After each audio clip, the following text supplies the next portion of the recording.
Italy, a capital of fashion and football, tonight becomes the fight capital of Europe. Bellator MMA is in town for 3 back-to-back events and the long-awaited return of the European Series. COVID restrictions means there's no crowd allowed inside the Allianz Cloud Arena, but those fighters are straining at the leash after 7 months away. Time to let them loose.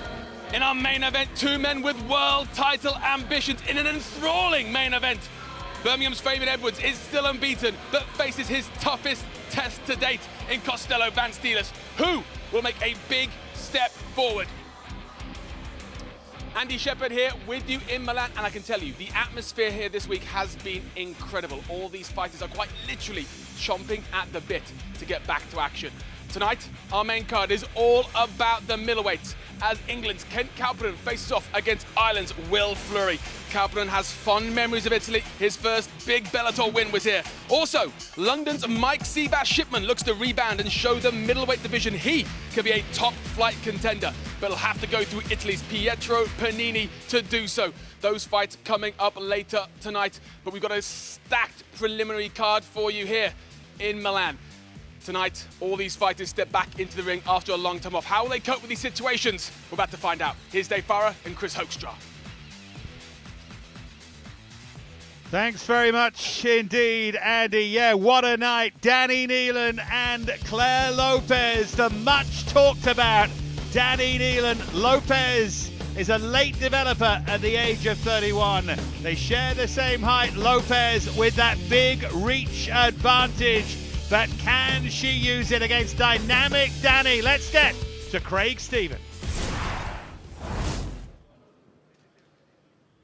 Buena serata, good evening, and a very warm welcome to our viewers joining us on the Bellator YouTube channel. Bellator MMA is very pleased to return with the Euro Series. We are live from the Allianz Cloud here in Milan, Italy. And this is our opening contest. This is 3 5-minute rounds in the strawweight division. Introducing first in the blue corner at 5'4" and weighing in at 115.8 pounds. Her professional record: 4 wins, 2 defeats. Fighting out of London, England, Claire the Honey Badger Lopez. And across the cage in the red corner, also standing 5'4", she weighed in 115.4 pounds. So far perfect, undefeated, 2-0 from Mullingar, fighting out of Dublin, Ireland, Danny Neilan. And a referee for this one, Mr. Todd Anderson.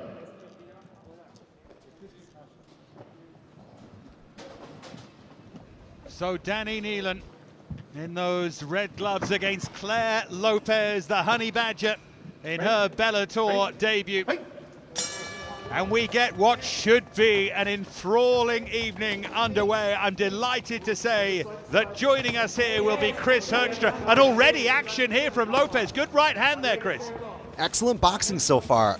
I think Danny Neilan wanted a quick start in this fight. She talked about having great cardio and being ready for 3 hard rounds. Claire Lopez, though, looking at finale and some punches there. Danny Neilan is tough, but she is being tested by that Lopez right hand early on. She just can't miss.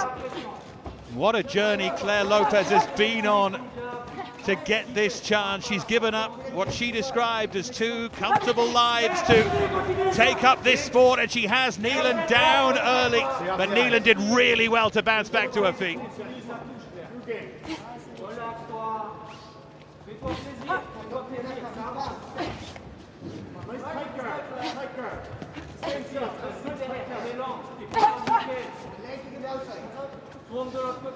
This is proper raw stand-up in the opening minute of the night, and that was a good right hook from Neilan.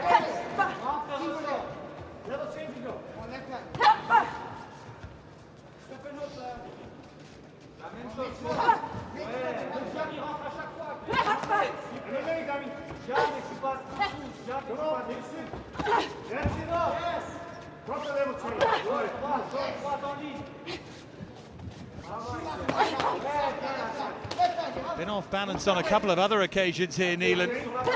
Lopez certainly having the better of the opening 90 seconds, but then a slip from her. This time it's her turn to get back to her feet quickly.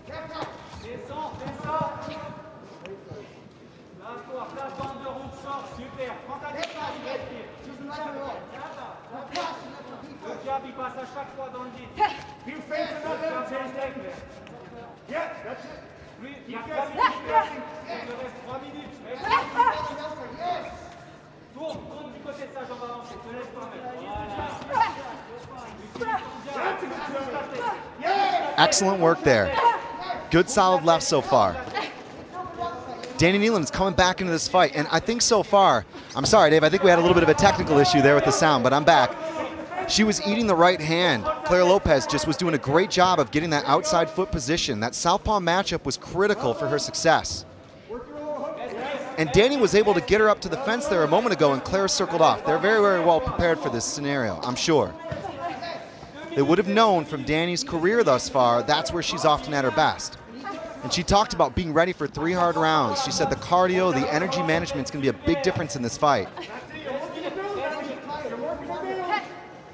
Danny is really strong at the weight as well. There are a lot of people who feel this 115 division is one of Bellator's best kept secrets, and Danny Neilan might just end up on top of it. He's on top of Lopez now in a good position here. That was a critical takedown. She got that with just about 2 minutes to go. And more importantly, even if Claire Lopez is able to get back to her feet, because Claire Lopez is a really good wrestler, Danny can control her here. She can wear her out. She can start to sap the energy. And already Claire, you know, she had to work to get back to her feet. And you can already see the guard is starting to drop a little bit more here. This is where Danny typically starts to take over in fights. After that first round, moving into the second, she's landing her punches a little bit more cleanly compared to the first, because I'm telling you, in the first opening few minutes, that was tricky business. Approaching the final minute of this first round. Neilan certainly looking the stronger.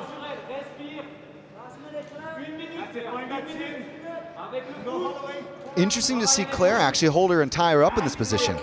She found so much success with that right cross in the beginning of this round. I would have thought she'd want to be back in space, which is what we saw earlier in the round. I would have thought the strategy was to kind of keep her back off the fence and stay away from the clinch, because she clearly was finding some ascendancy. But then again, Danny made some good adjustments too. So already we knew this was going to be a good matchup, and we're getting some action so far in round 1. Just a weariness about Lopez. She came out so strong. How much has she got left? Needs the end of the opening round. There's blood from the nose and the mouth as well. And those legs are feeling heavy as we head for the final 10 seconds of round 1. Interesting round to score as well, because Lopez started it so well, but Neilan has come on strong towards the end. Yeah, it was a great round. I'm actually going to give that one probably just marginally to Neilan, who came back at about 3 minutes. But those first 2 minutes were very, very, very much Claire Lopez's. She landed a couple of big strikes, and clearly those were probably the most impactful and meaningful strikes. But I think maybe Neilan did just enough work to make that 10-9. But it was a close round. And for sure it was a round where Danny Neilan had to make some adjustments. Because I'm telling you right now, she got dropped a couple of times. Here we see some of the action there in the middle of the ring, and a stumble from Claire Lopez. And then Neilan took opportunity and just worked her up to the fence. There, a great takedown there for Danny, just running her straight through, forcing her into the turtle position. And Claire was holding on to that headlock, but that's not going to do her much here. And here we see another angle on that as Danny was able to complete. Great round. Danny Neilan making some phenomenal adjustments after some turbulence there in the first. Yeah, you learn and you learn. So far, it's been a great step along the road for Danny Neilan. Lopez has had that time to regroup here. It sounds crazy to say after a round, but how much has Claire Lopez got left here? So much went into those opening 2 minutes. I think the first minute of this second round will tell us a lot. That was one of the things that Danny was very vocal about. She didn't think that Claire was going to have anything beyond that first 5 minutes. And the plan was always to drag her into deep water, was always to test the cardio, was always to deplete the gas tank. And Neilan's just got a busy style. She can do this all day. As the southpaw rumbles forward again, connected with that straight left hand.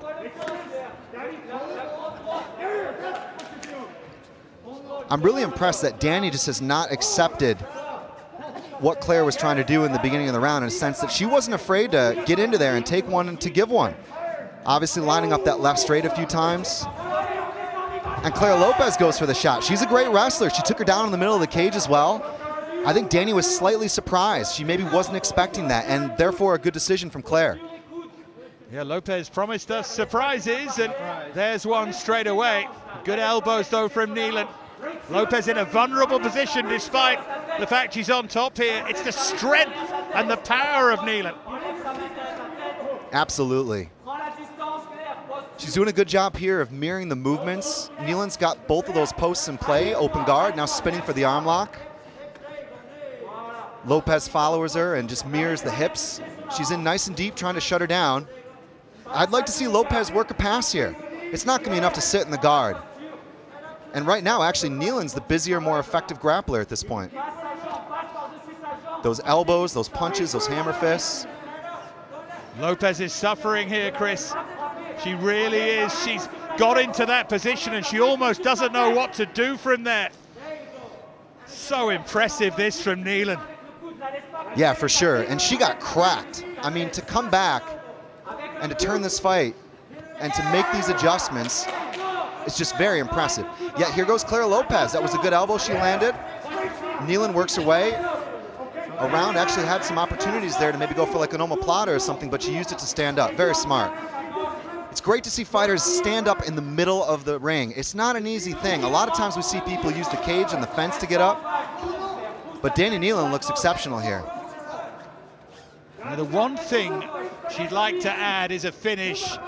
Couple of really impressive unanimous decision wins so far, and she's sort of heading for another, but with Lopez tiring, she knows she needs to add a bit of sparkle to all the grit and determination, and can she start bringing that as well to make herself really saleable? And right on cue, right at 2 minutes, they go for that takedown again. Very smart. You can hear her corner giving very clear instructions. That's one of the best things about these closed door, no audience shows. We can always hear the corners. And Danny is just listening to her coaching staff beautifully. You can hear John Kavanagh. This is just an exhausting pace to keep up. I mean, the amount of work that Danny did from her back to get back up, then to go on the offense here and the grappling. Lopez working now towards what looks to be maybe a turtle position to try to get back up, but she almost gave her neck up there. I think you saw a moment ago, it looked like Neilan was going to sneak her left arm in. She's going to go for the choke again here, Dave. Yeah, Lopez is fading and tiring and in trouble and gone, and it is the win for Danny Neilan. The tap from Lopez. She does get the stoppage, and given the way that Lopez started that storm of pressure, what a response, what a performance from Danny Neilan. She is a star in the making. Danny Neilan just looked outstanding here tonight, and you know what? So much credit to her for going in there, listening to her corner, turning all the little nooks and crannies of her ground game to not only work some defense, but turn that defense into offense. She is so well-rounded, and you know what? Coming from that IMF background, you gotta look back at where she's also traveled to come into Bellator. She had the base, she's had the training, she's overcome adversity, and you know what? Now continuing that undefeated run against a tricky opponent, a more experienced opponent as well. Yeah, you feel for Claire Lopez, her story is so extraordinary, but this was Neilan at her best. She ground Lopez down. Just look at that ground and pound, those short punches, but not just that. It's all about her weight. It's about her float here in this position. It was about her forearm framing her down to the mat to get those punches in even more. And once Claire Lopez started to turn and try to work an escape, Neilan stayed with the position. Didn't even need to get the hooks in here. You can see her get that full figure four, stretching her out a little bit. and flattened out, there's only one way to go, and that is tap with the feet. See what it meant to Danny Neilan. It's just adding that, the finish. It's not highlight reel stuff, but you just feel it takes us somewhere else. And as I already mentioned, this 115 division, one of Bellator's best kept secrets, and she right now is a major player in it, even more so after that. Well, let's get the fighters go to the middle of the cage. Nice moment between them with Todd Anderson, and we can get now to Craig.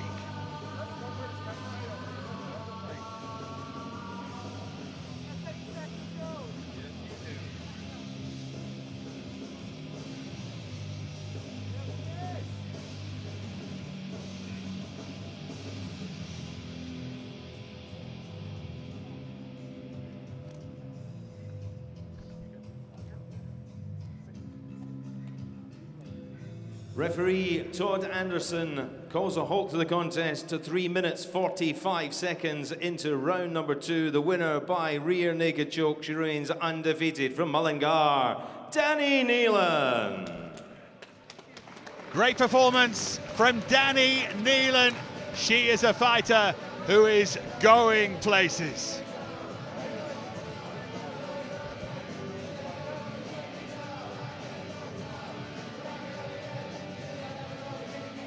Back to you, Andy.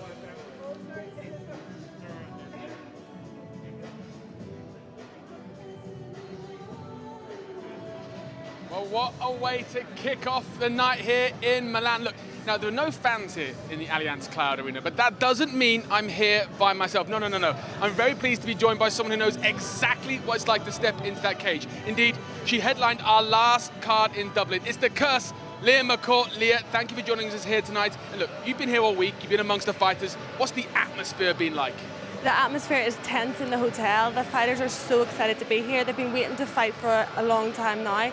There's been some awkward exchanges. We've been locked in the hotel together, so it's going to be exciting tonight. And we're going to talk about those awkward exchanges a little bit later on. But look, we're moving towards our main card tonight, headlined by Fabian Edwards against Costello van Steenis. What are we expecting from that matchup? Such a high-level fight. Both guys are so skilled in both areas, on the feet, on the ground. They're both very violent, and they both want to come out and hurt each other tonight. And look, Fabian Edwards is coming in undefeated, 9-0. Can Van Steenis be the one to figure out the puzzle that is Fabian Edwards? Yeah, Van Steenis comes out, he throws everything with intent. I believe this is the first time Fabian isn't in his opponent's head. I feel like Costello's confident, he uses confidence, and you'll see that tonight in his performance. And you can see here at the weigh-ins, Fabian Edwards trying to get into the head of Van Steenis.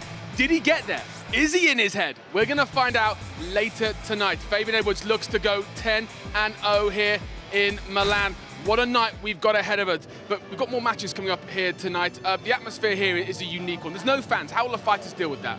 Yeah, it's strange. Some of the undercard I know have been at the big IMAF tournaments. They fought in empty arenas before all over the world. The main card guys, I know they like attention, they like the hype, so it'll be interesting to see how they deal with it and how they deal with just themselves in their own heads walking out. And so many of them have had long layoffs, so much uncertainty during this time about when fights are going to happen. How will that affect? Yeah, you know, it is tough when you're trying to cut weight, when you're trying to diet, you're trying to train, and you don't know if the date's going to come up. You don't know if an opportunity is going to come up. So they should have stayed focused throughout this time. They should have kept training, kept the weight down, and waited for a big opportunity like this tonight. Well, let's talk about yourself for a minute. Of course, last time we saw you was in Dublin, headlining a spectacular card. What's the situation with you right now? I just had shoulder surgery 9 weeks ago, so I had years of damage, and the surgeon was like, your shoulder is that of somebody twice your age. You know, it was time to get it repaired. I've got 3 screws in this shoulder, doing my rehab now, and I'm aiming to be back in for December. Well, we've got plenty more fights here tonight, so let's hand back to our commentators, Chris Hoekstra and Dave Farah. Yeah, thanks very much indeed, Andy. Ladies and gentlemen, making her way to the cage from Bulgaria, Alexandra Toncheva Plamanova. So a Bellator debut for the talented Bulgarian Alexandra Toncheva, who is a strong grappler and says that she's improving and wants to be a force in this sport. She was a world and European champion in the same year as tonight's guest, Leah McCourt. And so the skills are clearly there, and she's gradually working out a way to translate those to the pro MMA cage. At some point, she might just explode onto the scene. Yeah, she's looked outstanding so far. You mentioned an amateur background. I think, again, like some of the other athletes on the card tonight, that is vital. She's got a lot of ring time. She also, I think, does a really good job with some technical kickboxing on the outside, but she's going to have the grappling chops to make this a competitive fight. I think the wrestling is going to be vital. Look for her to use that.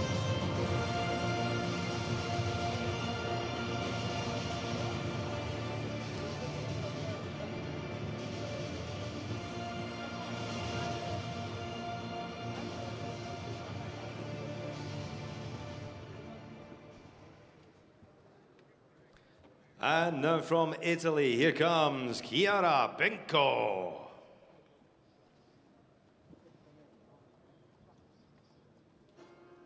Dal paradiso all'inferno in un attimo, l'amore e l'odio hanno lo stesso battito. Well, she has one of the great nicknames in this sport, there is no question about that. But when she fought Danny Neilan, Penco was a little more Barbie than Beastie, and that needs to change here for the woman from Livorno to remain relevant at this high level. She was disappointing against Neilan, and she can't afford too many more performances like that one. I think she needs to stay on the outside tonight. She needs to dominate the ring. She makes a lot of fighters look really poor when you see her training. She's got so much technique, but I want to see her get that kickboxing into play here tonight against Toncheva. That's going to be the question. Can she defend the wrestling?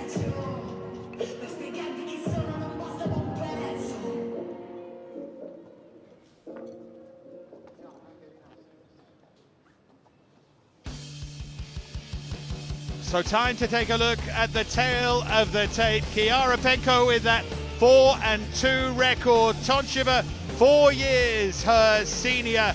There is a slight reach advantage for Penco, but can she use it? Well, who knows? So Penco against Toncheva. Let's get to our cage announcer, Craig Stevens. Ladies and gentlemen, welcome back to the Bellator cage here in Milan, Italy. This is our second contest. This is 3 5-minute rounds in the strawweight division. Introducing first in the blue corner, at 5'4", weighing in at 114.6 pounds.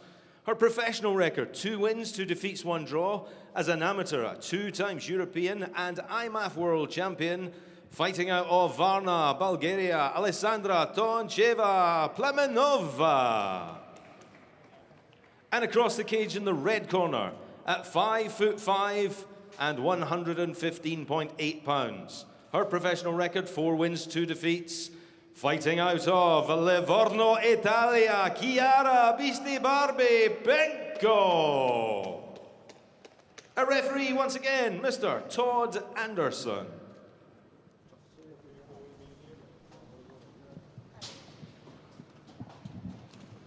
We've already had some drama at 115. Now we potentially have some more. Ready?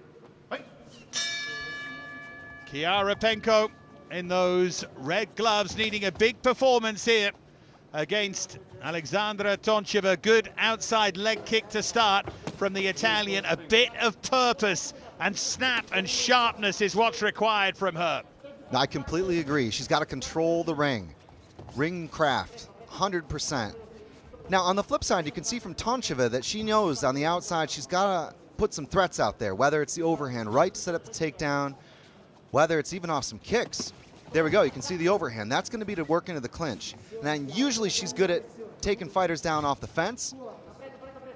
And Penco knows this, which is why she's going to kind of control that outer third of the ring. So the outfighting, I think, right now for Penco, you can see the leg kicks, but that's what she didn't want. Toncheva was just waiting for her chance. Penco trying to do some damage from the bottom here. Yeah, she's doing a good job working that rubber guard. What she wants to do is go wrist to ankle here. She wants to get that left arm behind the right ankle. It's a good guard, especially for MMA, because it breaks the posture. Now, it's worth saying that Penco and Toncheva actually were recently awarded their Brazilian Jiu-Jitsu purple belts, so they both know what's going on here. They both certainly have some really good setups, and I've been impressed with some of Penco's grappling. The problem is, in some of the MMA fights she's been matched up in, it hasn't worked out. But let's see what she's got here. This is good. She's gone high guard. The posture is broken. But Toncheva knew what was up, and she stayed nice and deep, nice and tight. Did not allow an arm to be isolated. Ooh, that's good, though. Goes into the crooked guard in the halfway position. Had a triangle. She's still got a triangle here. That's a wrap. That's locked on. That looks really tight. Yes. She could finish this here. Excellent from Penco, isn't it? She's come out so strong. She's going to go to the armbar. She's done this before. She's hit this submission before. This will be a repeat. She had a triangle and an armbar earlier in her career. She's got time. It's early in the fight. The figure four is locked. This is danger zone.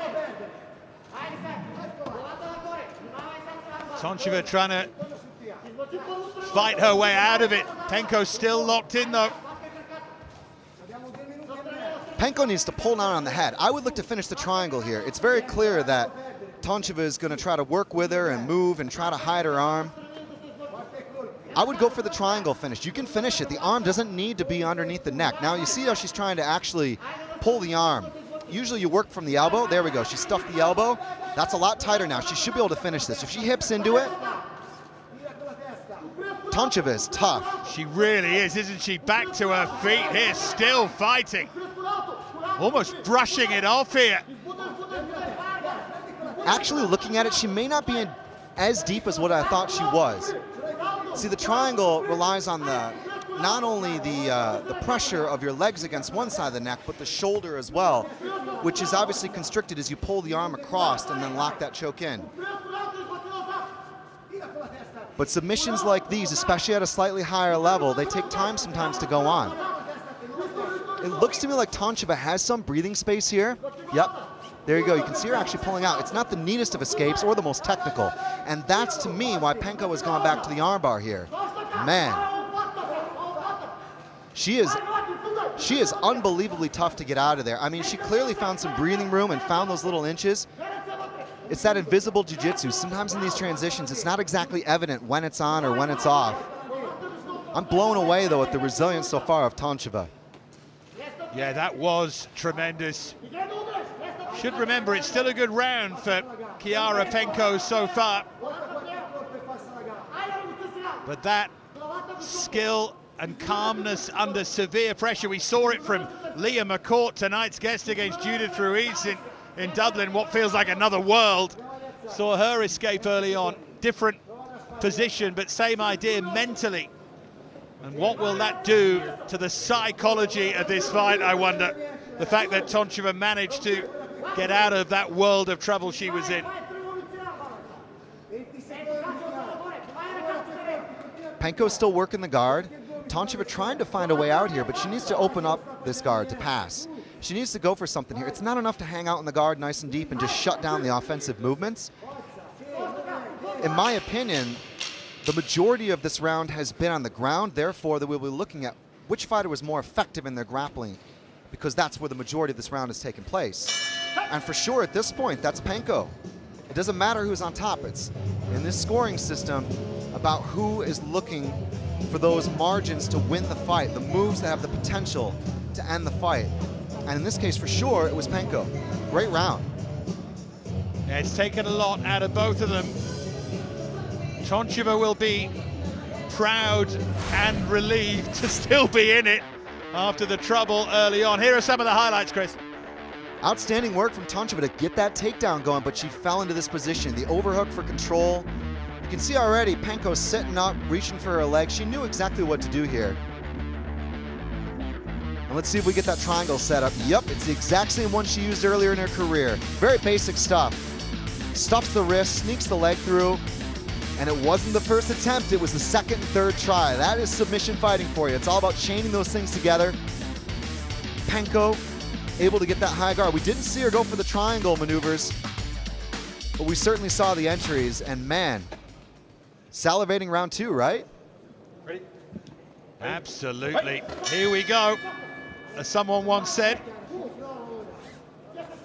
round two Alexandra Toncheva in those blue gloves against Chiara Penco, who surely took that opening round, if anything is sure, and who came so close to the win.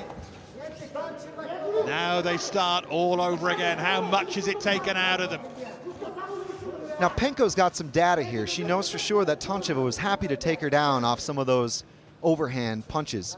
And she was backing off a little bit, resetting. You could see her a moment ago, letting a nice right cross, because she knows that Toncheva wants to come in and get her hands on her. So Penco already executing the game plan on the feet, and for sure, the plan B, as we saw in the last round, on the mat.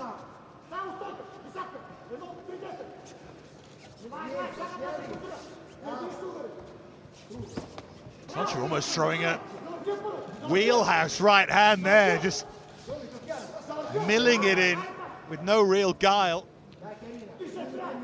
Yeah, it's a good entry. I mean, that's all to set up her takedown game. But what she wants to do is get her up to the fence, I would say. That's where she's going to find some success.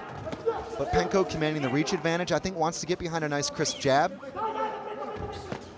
Standing there and being a stationary target only opens her up for this.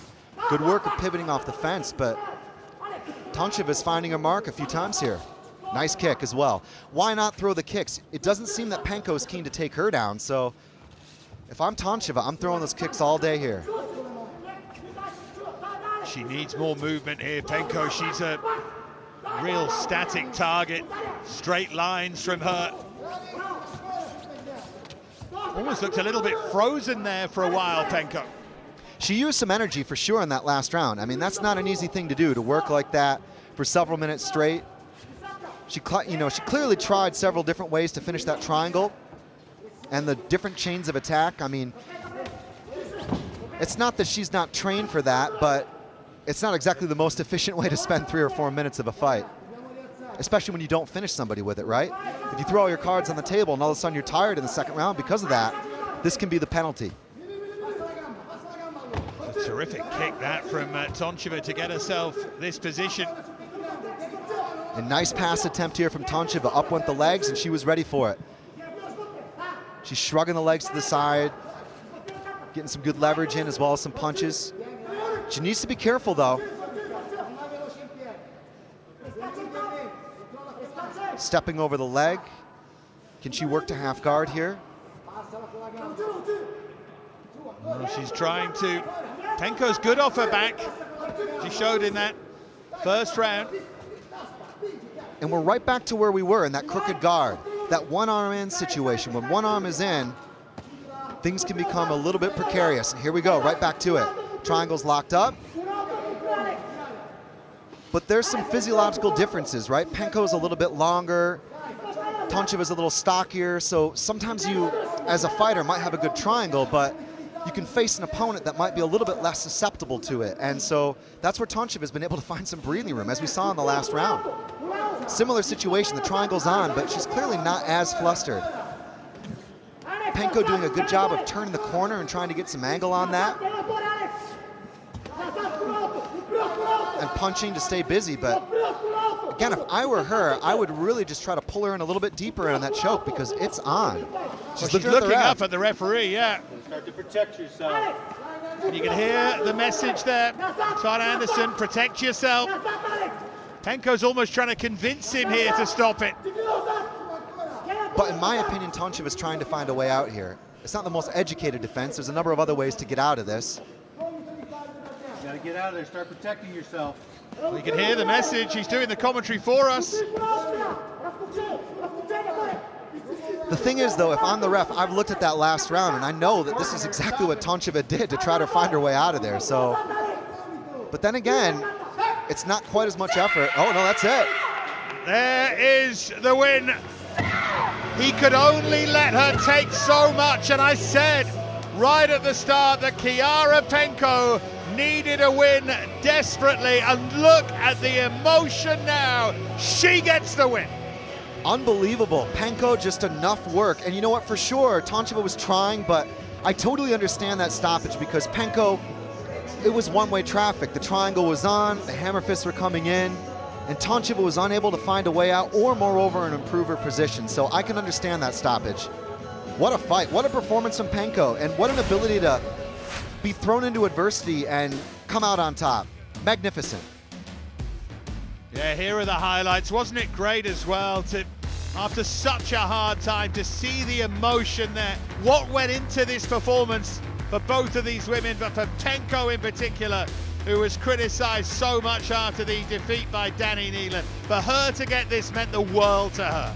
Absolutely, and you know what? She got her submission game going. In the Neilan fight, she wasn't able to do it. She jumped guard, she tried some stuff. I figured she was gonna have to get up on her feet and strike, but hey, in the end, off her back, stand busy, persistence, patience, listening to her corner, it was all there. Great work from her. This 115 division is alive, I tell you. Because you'd watch the rematch of Neilan and Penco maybe after that. Winner fights winner. We see that again. Penco better this time. Anyway, that's all for the future. That's all for the matchmakers, but big smile on the face of the woman from Livorno. The Italian capital of anarchy, Livorno.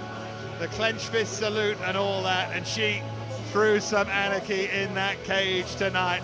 They'll be proud of her in her hometown.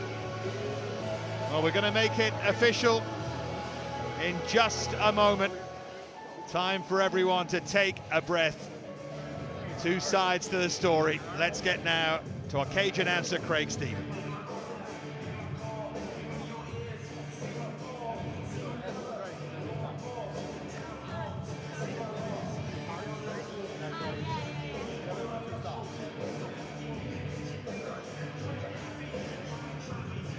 Ladies and gentlemen, the official time is 4 minutes 27 seconds of round number 2.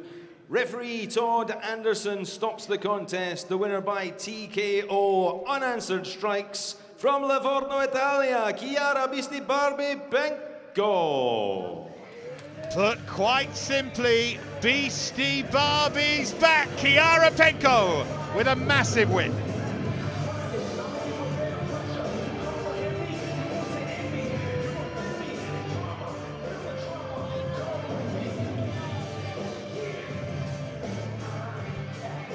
And back to you, Andy.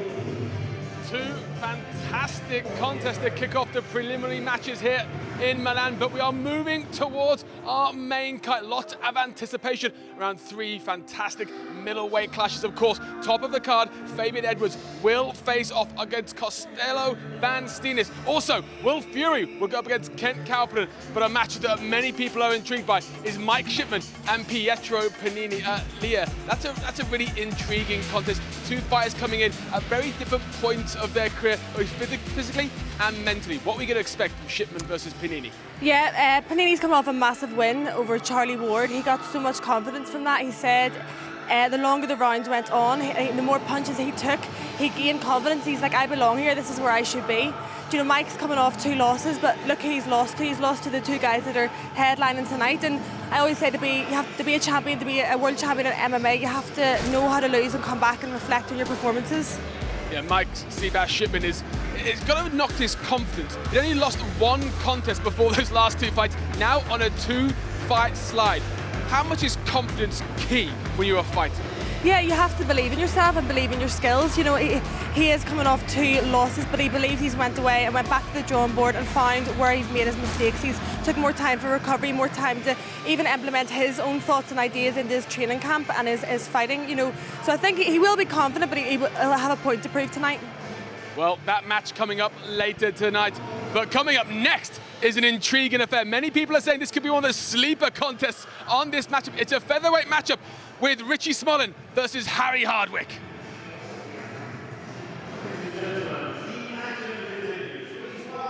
To the cage from Middlesbrough, Harry Hardwick.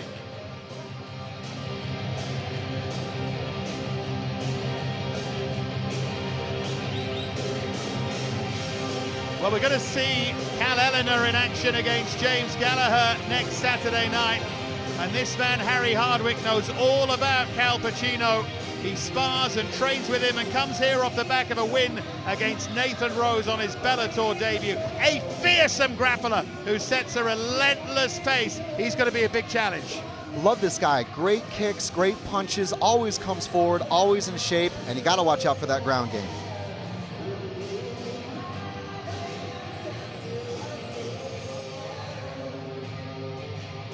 And now from Ireland, here comes Richie Smullen.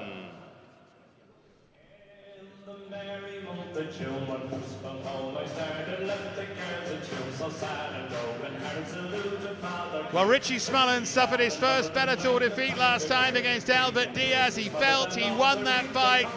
The determination here then is to make sure that he leaves nothing to chance. He wants a bit more variety and dynamism in his work. Even a thought in some quarters he's never been the same since an epic fight with Rhys McKee. But lockdown has given him rest and he hopes rejuvenation. Gotta love Richie Smullen, always in entertaining fights. Excellent jiu-jitsu, maybe the better pure jiu-jitsu for sure in this fight. However, against Harry Hardwick, he's got another guy who's in really good shape. So I'm excited to see Richie Smullen push the pace because he's got a guy who's going to be all too happy to get into a big fight.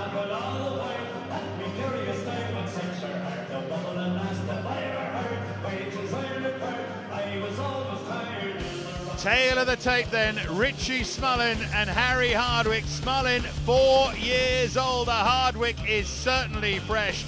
There's barely any difference in weight and reach and height. They are very well matched, these two. There is no question about that. Let's get now to our cage announcer, to Craig Stephen.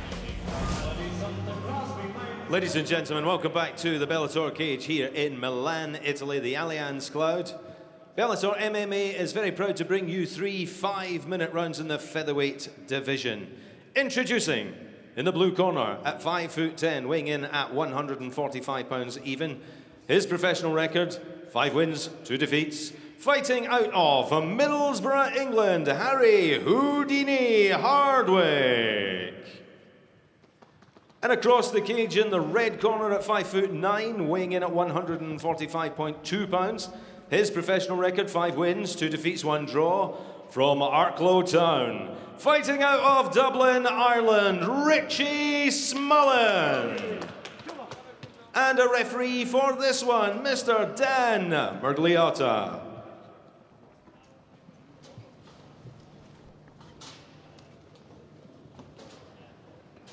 Well, it's a big fight for these two, this. Where might it lead? Smullen raring to go here.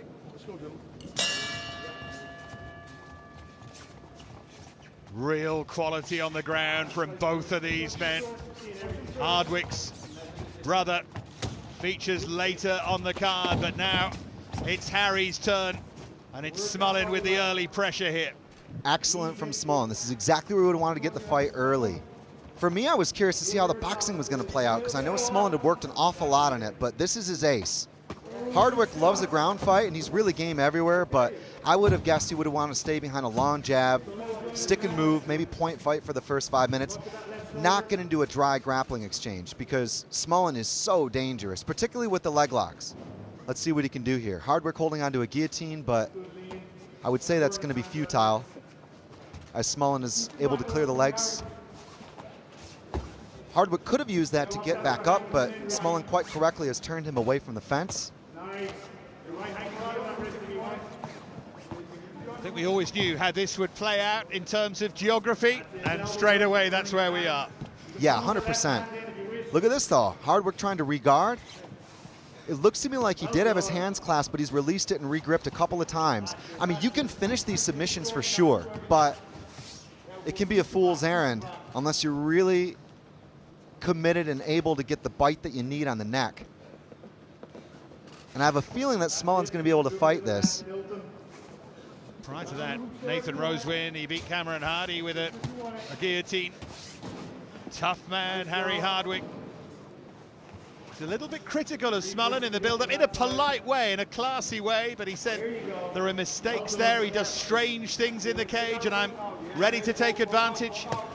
Yeah, the Hardwick brothers are so much fun. They're 2 of the guys from the UK scene I've just really fallen in love with. But Smullen did a great job there. You could see he was working his neck quite straight to relieve the pressure. Eventually, Hardwick, in between his regrips, had to let go, and that's allowed Smullen to get a better position. Now we stand back up. It's funny, you know, you talk about the Hardwick brothers, a lot of the fans have started calling them the thinking man's Diaz brothers. That is to say, they're really aggressive, they always come forward, great cardio, good boxing, good jiu-jitsu, but a little bit more intelligent in their approach. So Bit of fun there. Probably needs a bit of work as a nickname, but I can see where it's going. Yeah. Yeah, the thinking man's Diaz brothers. But Smullen right now, again, you know, in the clinch, I think wants to get the grappling going again, but probably not locked up like he was earlier. Maybe working the pass off the takedown. He's got double unders.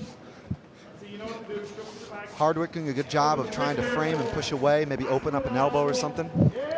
But what Smullen's done good is he's not just working with the upper body control. You can see him walking around the back of the legs, trying to destabilize Hardwick, and then we'll probably take him away off the fence.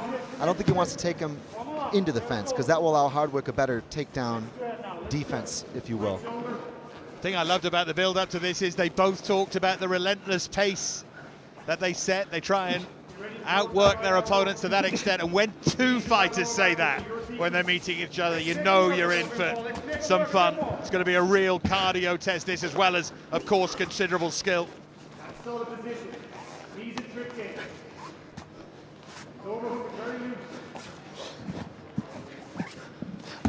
Hugely popular character, Richie Smullen. They'll be cheering him on in Ireland, no question.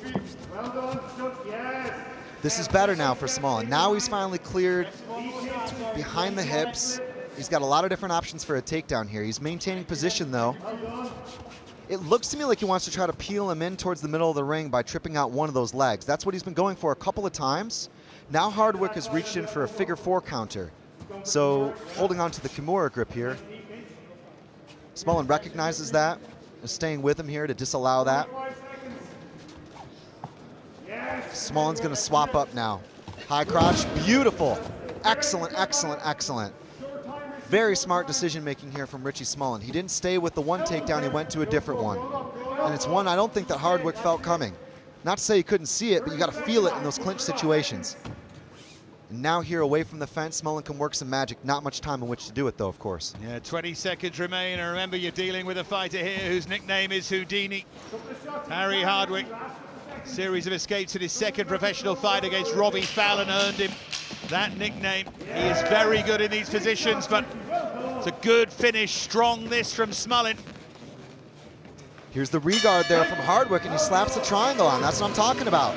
The jiu-jitsu pedigree of Richie Smullen on paper is much better, but Harry Hardwick can hang, and that was always going to make this an entertaining fight. You're going to be the one scoring this, Chris. It could be one of those, so start thinking.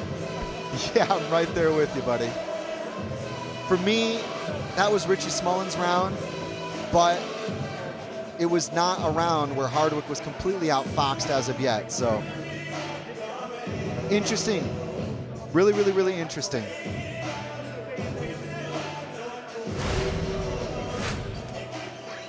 And here's some of the action. We saw it start on the feet. I thought we were going to see some boxing to begin with, but Smullen just charged right in. And more often than not was able to work from double underhooks. That was the position.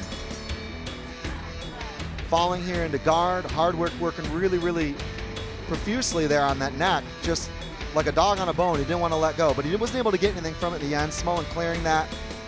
Good defense from Smullen. Not able to pass the guard, but certainly able to do a couple bits of damage there. And this was the most significant moment of the round. Smullen went from those double unders, and he picked up the high crotch takedown, taking Hardwick for a ride. Well, here we are at the start of round two. Of course, Richie Smullen, one of his main training partners, is Blaine O'Driscoll, who has inflicted Harry Hardwick's first defeat. So there'll have been a conference about that, no question. Hardwick reaching for the guillotine, and Smullen passes to the opposite side to relieve the pressure. Hardwick forced to let go, turtling up here against the fence. And Smullen should just work him here. He should just knee to the legs, try to weaken the base. I mean, Hardwick has been training every day since quarantine with his brother, so you know what it's like. They probably just sit in their bedroom, talk about fighting, and train. So he's ready for a fight, but Smullen so far the more methodical grappler, and that's been the difference. I'm not sure it was quite as nice as sitting in the bedroom and talking. They describing each other as a pain in the backside, and there was some pretty nasty spars on the patio apparently. After a while, they're okay for a bit. Absolutely. Probably an argument about what to watch on TV, that kind of thing, but he's having quite the argument here with Richie Smullen at the moment, Harry Hardwick. Hardwick trying to work the butterfly hooks. Smullen shutting it down, though. He's just shutting down the hip movements, if you will. John Kavanagh calling for him to try to step over into half. Actually, it looks to me like they want to do some damage here from this guard position. And it's a good position to do it, but I feel like Hardwick having a little bit more reach and maybe a little bit longer of a frame, it's not as efficient compared to as if Smullen were to pass, say, and start doing some ground and pound, or even working to half. Half is a good position to do it, but he won't be able to generate the kind of fight-ending power, but maybe it's just to open up further positions, of course. Hardwick trying to stay cool on his back here. You can hear, as Chris was saying already, it's fascinating to listen to the corners and the instructions. I'm sure you can hear it at home.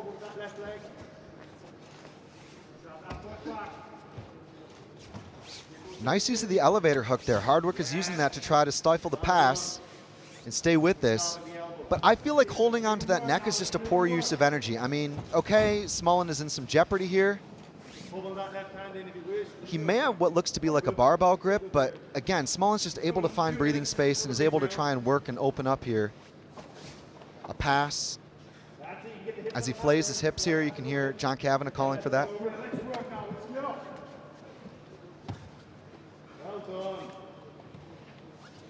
Yeah, it's always that equation in terms of the use of energy. What does it take out of them, but what does it take out of you as well? You have to get that right in these tight fights. Especially with the pressure passing that Smullen is using here. And Hardwick has tried to control the posture and sort of seesaw him back and forth. But Smullen right now, I think, is just showing that he's maybe a little bit stronger, a little bit more ahead of defending and attacking as far as these ebbs and flows. Look at that. Beautiful. Going for the 100%er here. Smullen's got options. Excellent. He's got a lot of different options here. Let's see where he goes with it. He could slide into mount. Hardwick knows this, and he's defending by trying to hold on to the back of that elbow. Smullen now cradling him here. Wow. Final minute now of this second round. Hardwick proving he can hang. But this is dangerous territory. Smullen is a wizard. He's got a knee bar option potentially. Ooh. And Hardwick able to twist the leg.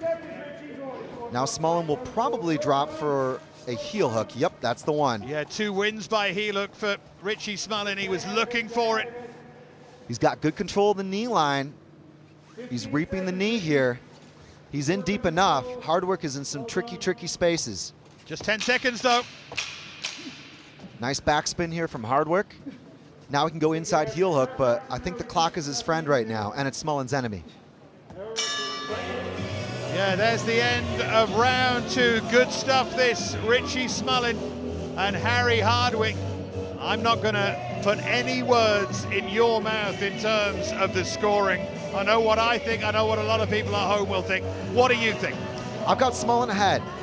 I've got him ahead. It's been a more competitive round, I would say, this past round.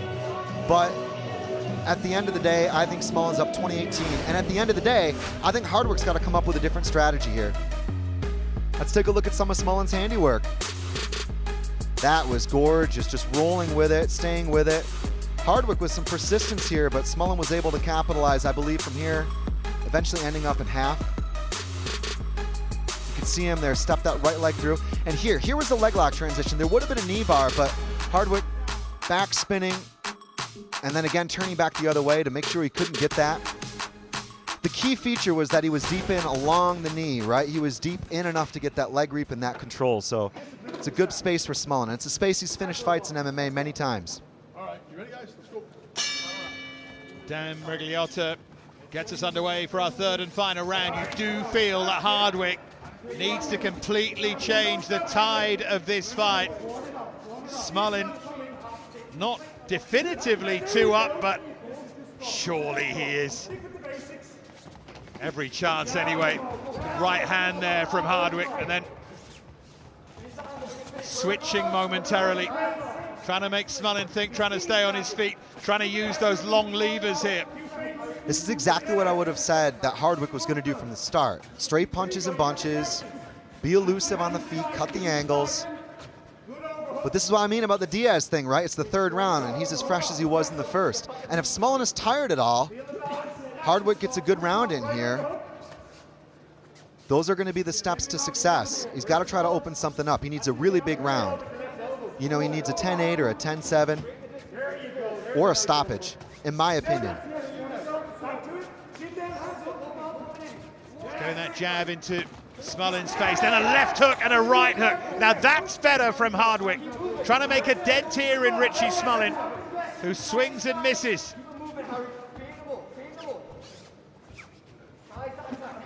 Suddenly Hardwick looks like he's where he wants to be here. Yeah, Smullen is just getting beat to the punch right now. Not a ton of head movement. The hands are starting to fall a little bit. Hardwick finding his timing, his rhythm, and most importantly, the extension on his shots.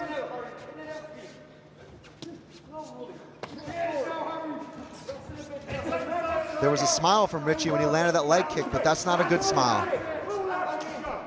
What Hardwick mustn't do here is rush his work too much. Just a sense that he might have Smullen where he wants him. Needs some quality striking here.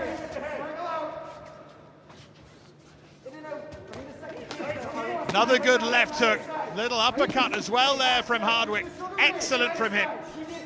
Yeah, really tidy boxing from Hardwick. I love how he's showing the body shots and then going upstairs with those hooks. He's finishing his combinations with those hooks. Sometimes even starting them, as you're seeing, but that left hook is landing over and over and over. He cannot miss, Chris. He can't miss with the left hook at the moment. But Smullen is tough. Yeah, there's no doubt about it. Smullen's been through a lot of stuff in his career. A lot of experience. And an amazing camp as well.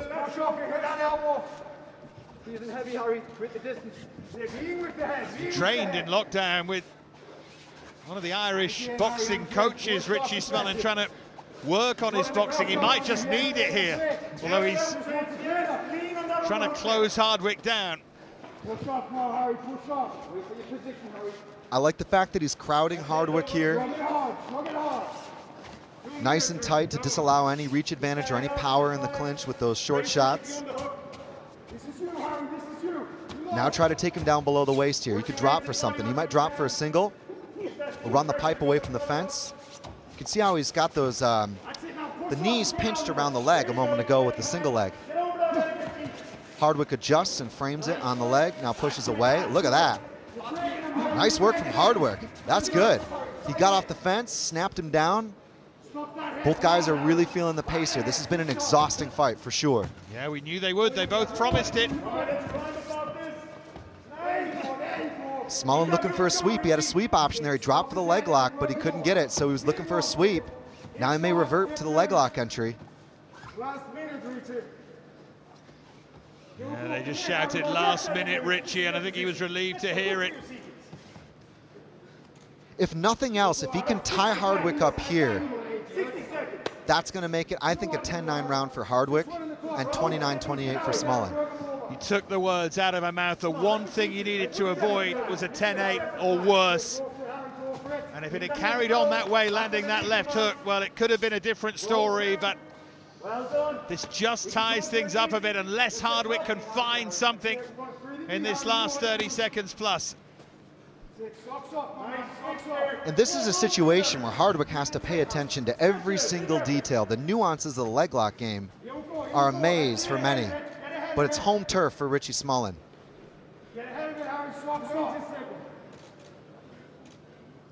And this is that Neilan control that was a real problem for Hardwick in the last round. Smullen wasn't quite as deep as he'd like to be there, so he's aborted. Now going to the takedown and the pass. Hardwick holding on to the figure four, but again, The clock is going to be the issue. So there you go. Smullen will be nervous. Whatever he feels, he felt he won last time. Bellator 240 against Albert Diaz. You have Smullen 29-28. I have Smullen 29-28 for what it's worth. I think many of you will, but he'll still be nervous. Richie Smullen. Isn't that great, though? The spirit between the fighters, both honest men. They'll both have a feeling of how this went down. And Hardwick will be honest whether it goes against him, as it likely will, or goes in his favour. Yeah, they're pleased with Richie Smullen in that corner. Ron Kavanagh there. A big smile behind the mask, I'm sure. Let's take a look back at some of the action here, Chris. Hardwick promised that his striking and endurance were going to be a major advantage. And you know what? It seemed that in the third round, that was almost going to be the big difference. Punches and bunches, great combinations, finishing not only to the body, but upstairs with that left. And Richie Smullen looked out of his comfort zone here as Hardwick just poured on the pressure. But an outstanding matchup 15 minutes later. We're going to have to go to the judges' scorecards. And you know what? It was one of those that you'd like to see another round from. Totally agree with that. Just doing the calculating. I think Craig Stephen has a score somewhere in his left hand.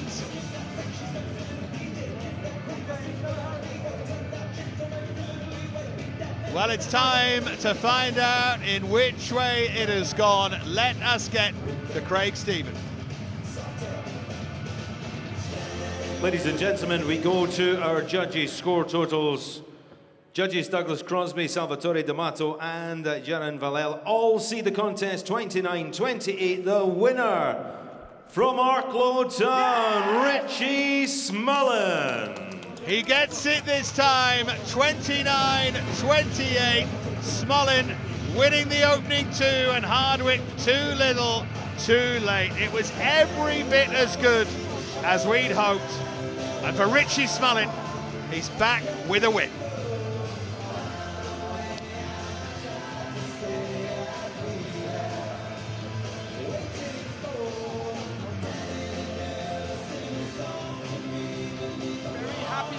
Here tonight. Hey, 3 fights, 3 crackers so far here in Milan, but we are building towards our main card later tonight. Headlined by Fabian Edwards, stepping in against Costello van Steenis. Also, Mike Seabass Shipman looks to rebound against Pietro Penini. Also, Will Fleury takes on Kent Kaupland, and Leah, that's an intriguing fight. Kent versus Will. What can we expect from that battle? I think you can expect fireworks. I don't think that fight's going to go the distance. Kent has heavy hands. You know, he's went the distance with the legend and his own hero. He said Melvin Manawaf. He's knocked out Alessio Sakara. But Will's going to be coming in to prove a point and really elevate himself in this middleweight division. So you see all 12 of Kent's wins have come by KO or submission. This is a man who's had 19 professional boxing matches. And Leah, he told us earlier this week that it was less than a year ago that he started going, well, full-time in MMA. It kind of spread himself a little bit too thin in his mind.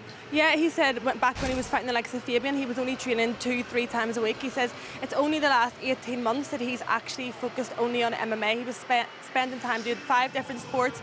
I think he was didn't know where he wanted his career to lie. And it's going to be really interesting to see the developments. And is this going to be the real Kent tonight? Sure, he's got a tough challenge against Will Fleury. That match coming up later tonight. But coming up right now, the Bellator debut of a man who's had a very unique journey to get here. Broadcaster and journalist Gareth A. Davies caught up with Luke Traynor. Gareth A. Davis here. I'm with Luke Traynor. Luke, it's your Bellator debut. How does it feel? Amazing. Say it again. Say it again. Yeah, it feels good. Yeah, a pleasure to be here. You got here by dint of a one-night tournament. Tell us about it. Yep, I had 3 fights in one night. I fought for the EFN tournament. And yeah, I smashed 3 guys and got a life-changing contract with Bellator. You say life-changing. What does this mean to you to be facing Alex O'Toole in the first card back since the pandemic lockdown? It's everything, man. It's my debut on the world stage. So yeah, I'm ready to make a statement, ready to earn my salary with Bellator. And now I can, provide a better life for me and my family with the money I'm going to get. So Yeah, I'm excited, my friend. Yes, Well, sir. you're a huge guy. You're 6'6". You're a light heavyweight. You're 23 years old. But you've got another job outside fighting, haven't you? Yes, sir. Yep. I am a fully fledged nanny outside of fighting.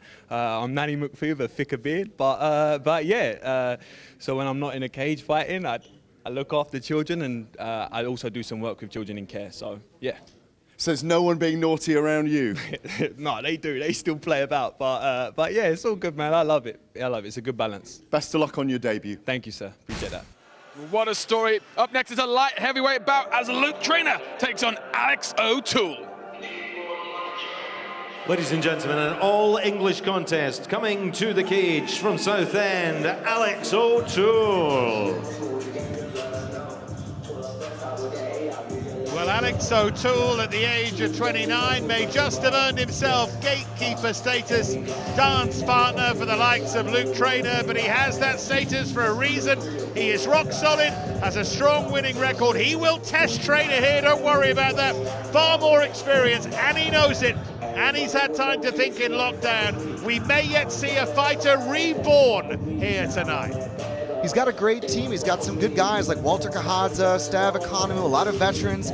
He's been out of the game a little bit more frequently in the past few years, but he's got a lot of experience. So curious to see what's going to happen here tonight. And now, from Stevenage, Luke Trainer.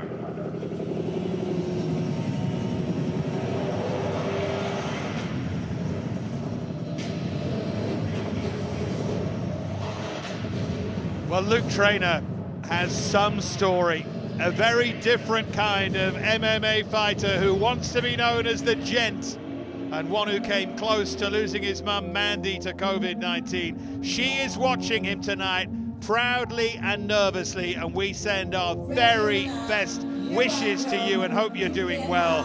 He won an 8-man tournament to get this dream Bellator chance. And isn't it exciting, Chris, for him, and emotional that that journey starts here? Yeah, he's a technician. He is an uber prospect for sure. The one thing that really struck me about Trainer is he took training even as an amateur like a pro. He's good everywhere, on the feet, on the ground. He's athletic. He's got a veteran, though, in the test tonight, in Alex O'Toole.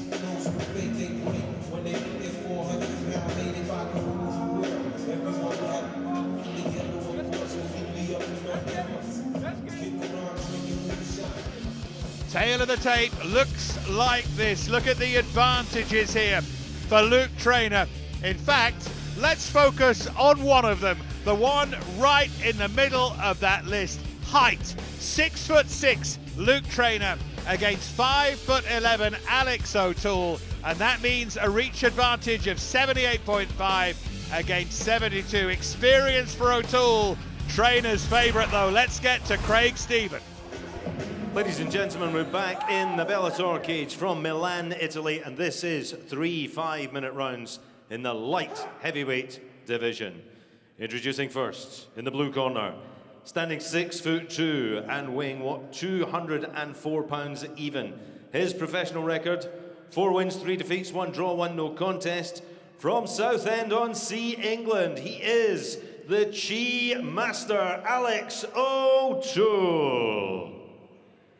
And across the cage in the red corner, standing 6'6" and weighing in at 205 pounds even.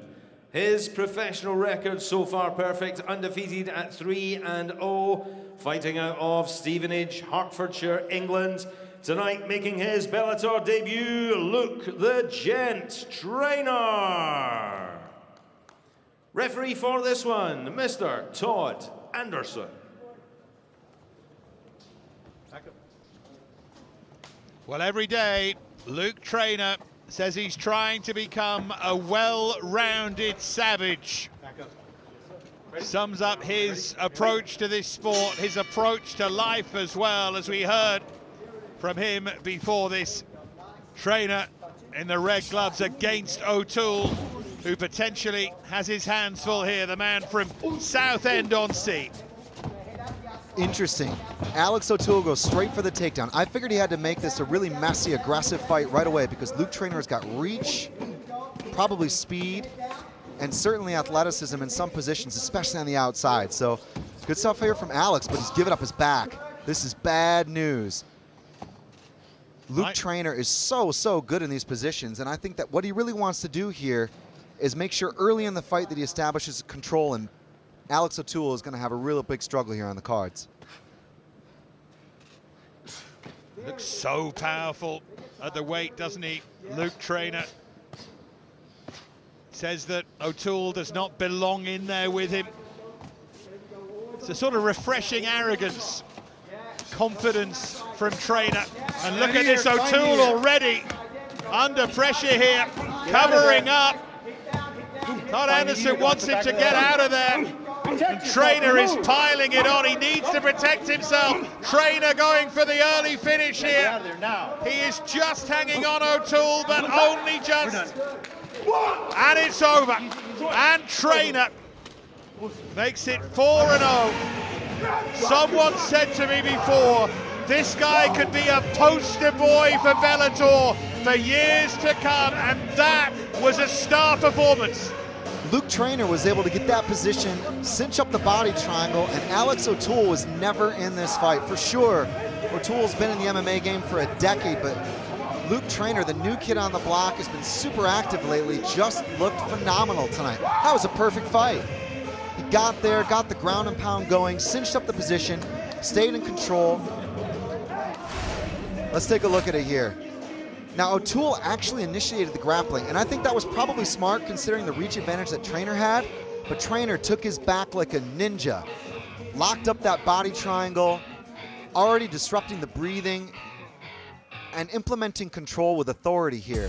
O'Toole holding on 2-on-1 to disallow the rear naked choke, but once Trainer was able to force him to his chest, the ground and pound came in. You notice the way that Trainer postures there, and just punch after punch, picking his shots, on top of the guard, underneath the guard.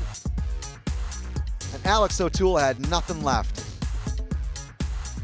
That was quite something, and a nice little bit of class at the end. He's a classy guy, really fascinating individual, Luke Trainer. I look forward to hearing much more about him and following his story. It could be quite a journey for the gent, for Luke Trainer, but for now, he bides his time, he moves to 4-0. One thing is for sure, you'd watch him again and again.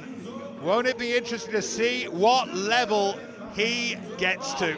We can make it official now. It didn't take long. Let's get to Craig Stephen. Ladies and gentlemen, the end comes at 1 minute 22 seconds of round number 1 when referee Todd Anderson stops this contest. The winner by TKO, unanswered strikes, still undefeated on his Bellator debut from Stevenage, Luke the Gent Trainer. Watched by his proud mum and watched by a legion of growing fans, Luke Trainer moves to 4-0. Standing here with the winner, Luke Cage. Luke, congratulations.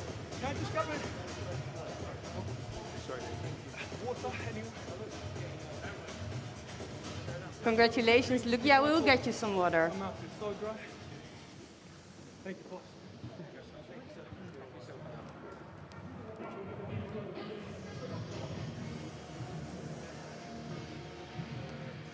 You're still undefeated. Congratulations. How do you feel about it? Listen, this life is so beautiful. I am so blessed. 4-0. Bellator, the world stage. I'm starting on a monster energy side right now. This is incredible.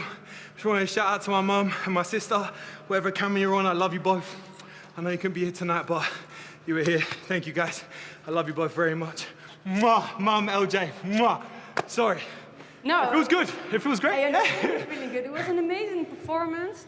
You were setting it up with the jabs. Can you please elaborate on that? For sure. The plan was to keep it long. The plan was to work the jab and to work more tools in my striking. Since my last fight, I worked so hard to improve that skill set. I didn't get it off, but if I'm honest, I didn't think I'd be able to just because I knew he was going to panic shoot as soon as I land a couple. My coach, Mickey Papas, we game planned perfectly. And then he took a shot and Titan wrestling, I know, stuffed that head circle my hips and just get some ground and pound and it was over. So game plan to the T. I just wish I had a little more striking, but hopefully my next fight, I'll maybe be able to showcase that a little bit more. But listen, I don't know the time, but that went perfect. Quick night. I can go out with my team now and go get some food and enjoy and get back to celebrate my family and my loved ones. But yeah. Enjoy the food and hope to see you back in the cage. Thank you very much. Thank you everyone watching at home. My loved ones, I love you all so much. Life is so good. It's a blessing. Let's spread that love, guys. Oh, so on to the next. Jeez, let's get it. Yeah, he's quite a character, isn't he? Loving every single moment. Luke Trainer, watch out for him. Let's get back to Andy.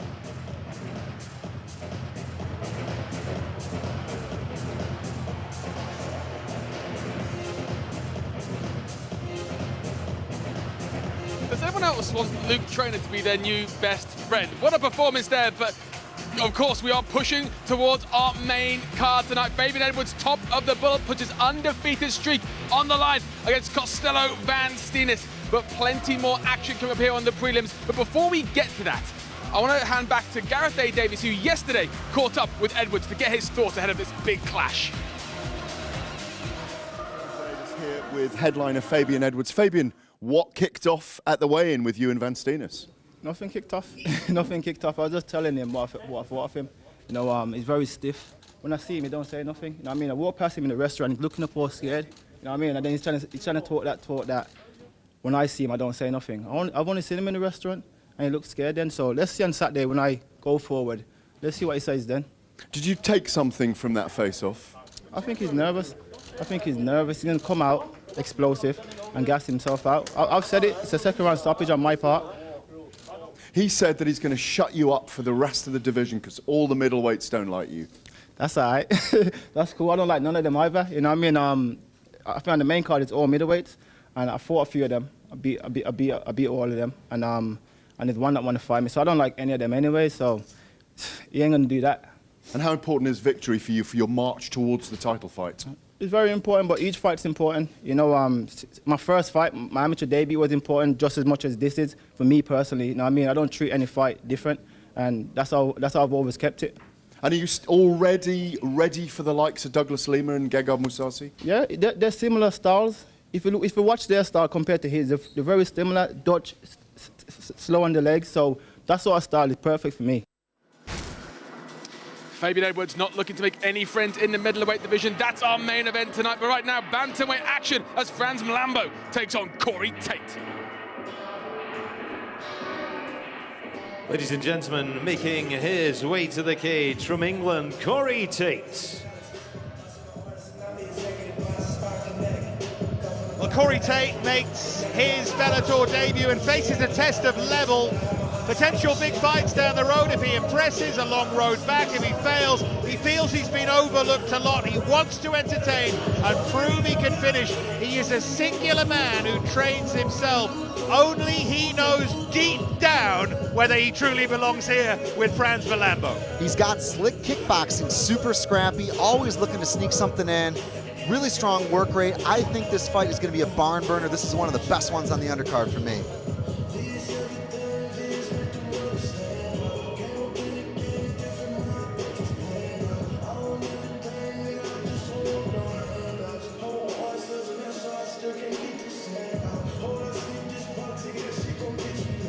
And now from South Africa, here comes Franz Malambo.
Allianz Cloud here in Milan, Italy. Bellator MMA is very proud to bring you 3 5-minute rounds in the bantamweight division.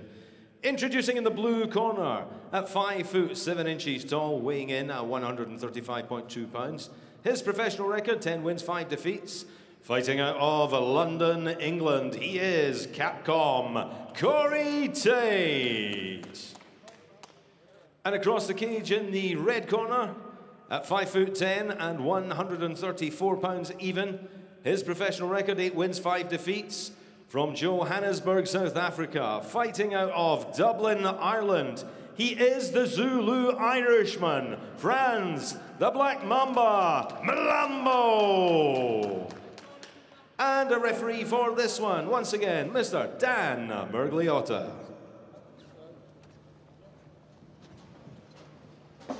Yeah, this could be good. Can't really see how it won't be. Corey Tate had a nice line, smile on his face. He said he comes to entertain and to finish fights, and the only judge that he wants to hear decisions from is Judge Judy. You gotta like his style. It could be that kind of fight.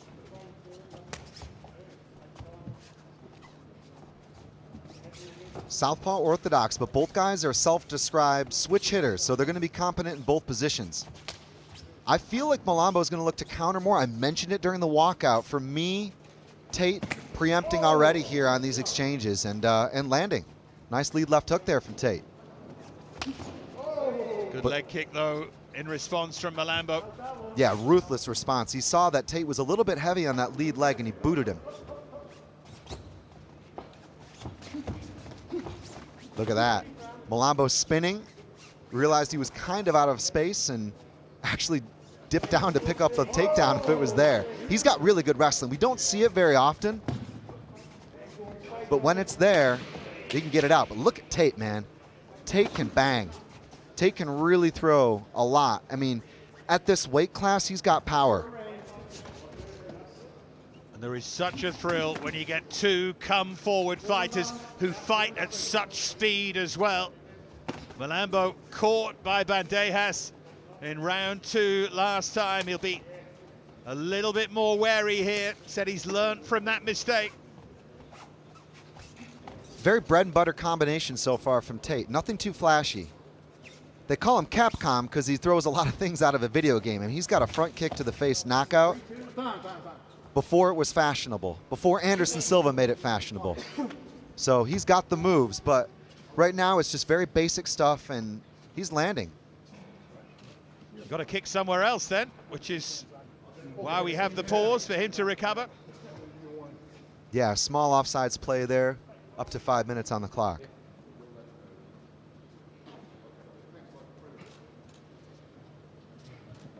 Yep, he's just going to make sure that he's gathered himself. And he's fine, thumbs up. Nice spirit between these two. There always seems to be when Franz Malambo fights. Gets on with everyone. It'll be interesting to see if Malambo does try to get the grappling going, because I think that's going to be a way that he could shut Tate down. Tate has been in some fights where he's been out-muscled, in the clinch, for example, like in these positions where it seems Malambo is backing him up into. Ooh, return of the favor. Yeah. Not quite sure what you call that, but an exchange of blows between the two that make every man watching around the world wince a little bit, and then seconds later wince again. He'll be fine.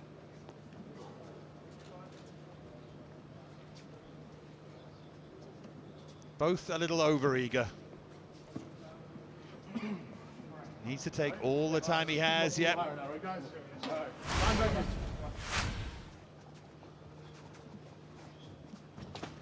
Yeah, both guys are throwing combinations quite often at the same time as well.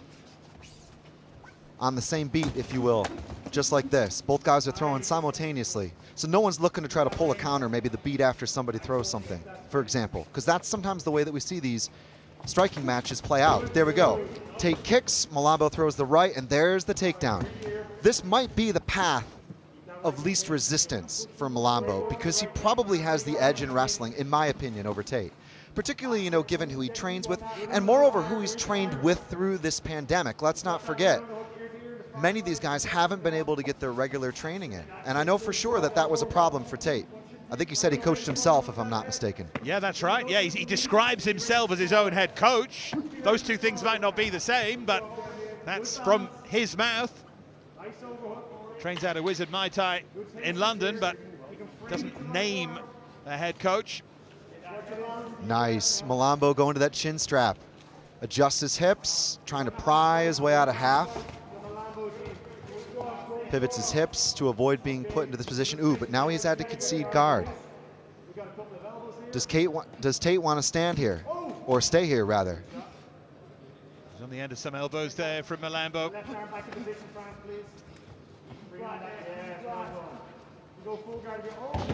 Excellent stuff here. Malambo uses the butterfly hook to create some space and stand right back up. We've seen that a couple of times here tonight, and I feel like that's a really important thing that fighters are now doing with more proficiency these days, standing up in the middle of the ring. Great moves. Just sense they're back where they both want to be, really. Oh, what a fantastic leg kick there from Malambo, and those will start to take their toll.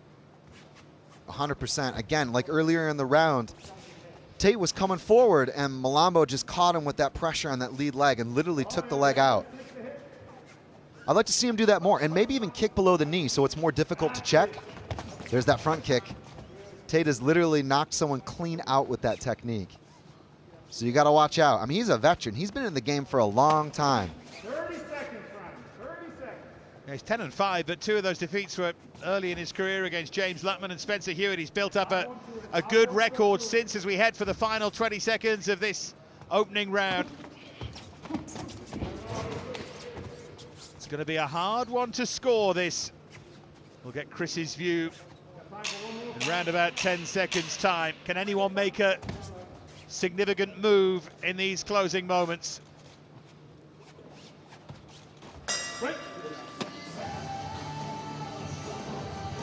Interesting stuff. I mean, I'm going to go out on a limb here and say Malambo got that 10-9. He landed several very clean kicks, some of the most significant strikes of the fight.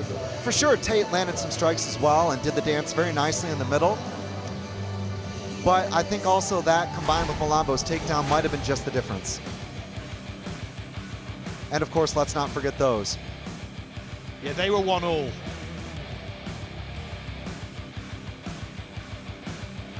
And Malambo doing a good job, I think, a couple of times. Even at the end of that round, he was boxing Tate up to the wire in order to maybe get another takedown to steal the round more definitively. Very nice counter-striking and patience from Malambo against a tricky guy in Tate, a guy who gives you a lot of looks.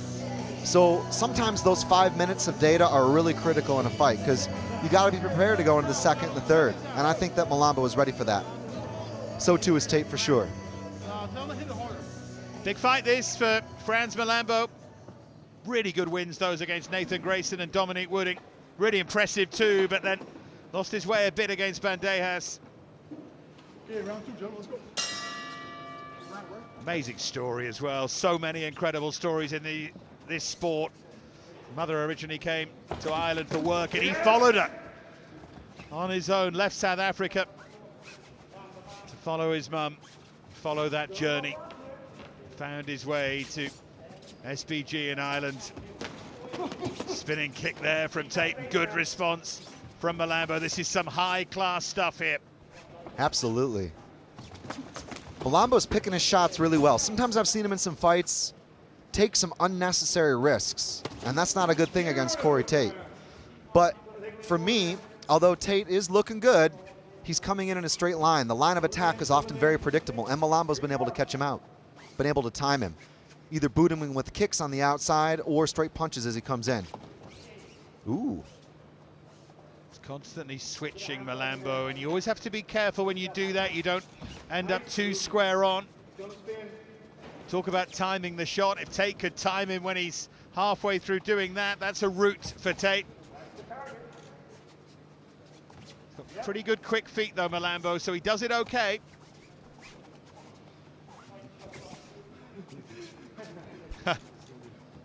All Both the guys, feints, they almost both fell over. Yeah, exactly. There's a lot of feinting going on. They both reset, and they both kind of smile as if to say, okay. Tate going for a hook kick there, but that's a tall guy to get over the top of the guard in Malambo. But Tate can do it, I mean, no doubt. I've seen him do it. I've seen him do that stuff. So, and no doubt so too is Malambo. He's ready. He will have seen those tricks.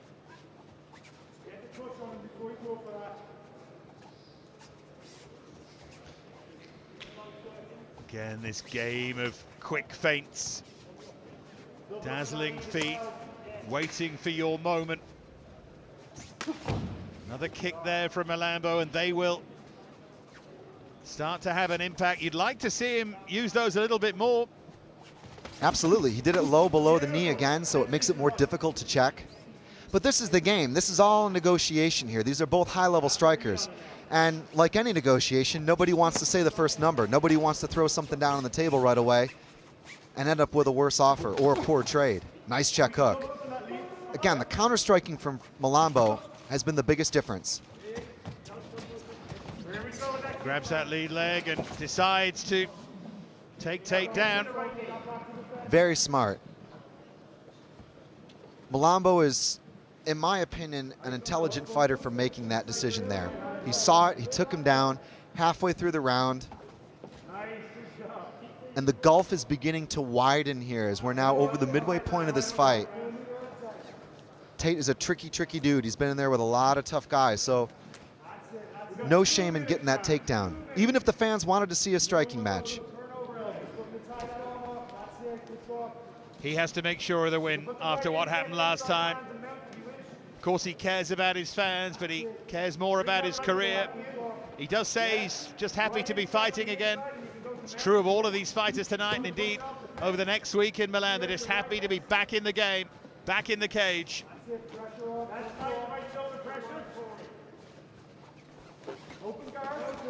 Nice recovery here.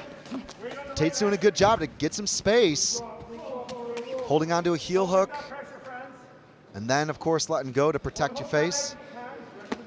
That's the difference in MMA. The leg lock game is a fun one, but when you're holding on to that, you're not protecting your dome. Now it looks like Franz may drop for something. Is he pulling on to the Achilles lock? I couldn't tell. Working to the body anyway in the meantime. They're both working, aren't they? Absolutely. Tate now going to a figure four. That toe hold is good, but he's not going to be able to get it here. He doesn't have the right control. He needs to reap the knee a little bit better, and actually, let's see what kind of grip he's got. If we can get a better angle, I can tell you what he needs to do to finish it. Right now, though, Malambo now has disallowed that torque, and more importantly, is just punishing him here. It's a futile attempt right now for Tate. In fact, he's left himself open to that punishment.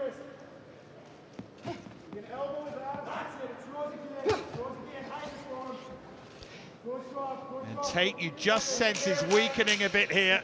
Final 10 seconds of this second round.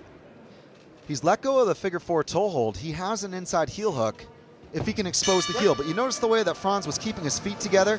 He wasn't allowing that heel to be exposed. So great defense. And you know what? With that defense, some nice hammer fists just to stuff the position. Another round for Malambo. I've got him up.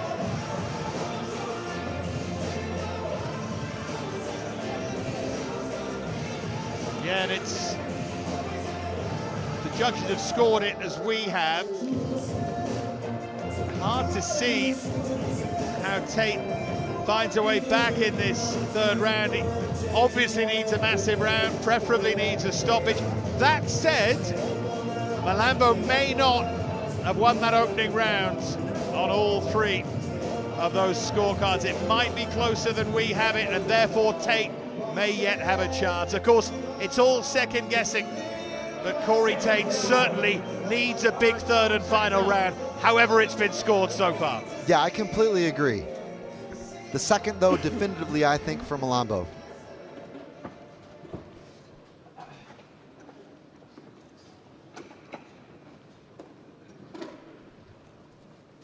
Okay, final round, gentlemen. Ready?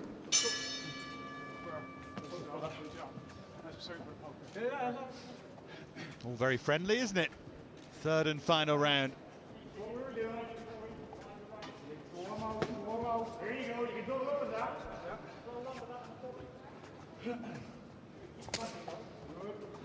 Tate starting with a leg kick of his own. The thing is that Malambo has shown that takedown is there, so that's going to make those leg kicks a little bit more tentative from Tate. I mean, he's more worried about being taken down like he has been in the last round. Not to say he didn't create some offense of his own. Yeah, okay, he did go for a couple of submission attempts, but he ate some body shots, you know, he ate a little bit of ground and pound, and Malambo was able to defend and control the position. That's good. Nice quick chambering, that's the thing. Tate is such a good kickboxer. I mean, that kick comes out and it's straight back. It comes up at a 45-degree angle. Not a ton of telegraphing. He's very good, he's very technical, but the counter maneuvering, I think, from Malambo has just been remarkable so far. This time Tate just switching. They clearly told him to target those kicks in this third round. He's thrown 3 of them now.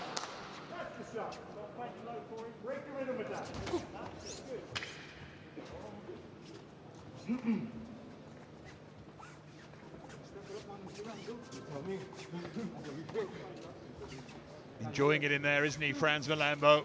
Big smile on his face. Yeah, he's waiting to hand fight here. I mean, you can see that Tate was showing the jab, but he's not committing to it yet. He's trying to get a response. Nice shoulder roll there from Tate, backing off. Franz moving forward.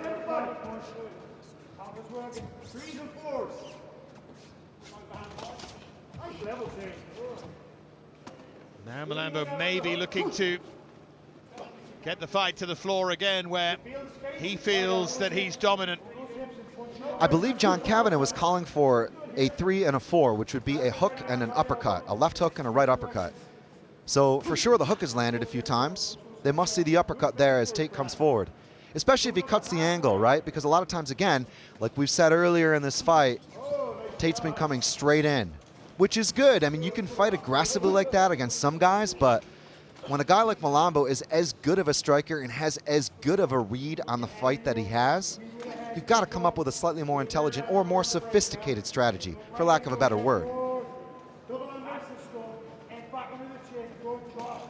Just dangerous moments these for Franz Malambo.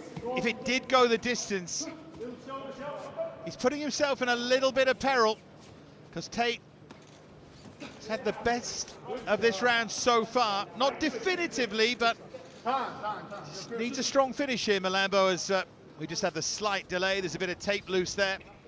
Yeah, I mean, the last thing you want to do is let Tate back into a fight, especially as you started to accelerate and take away in the second.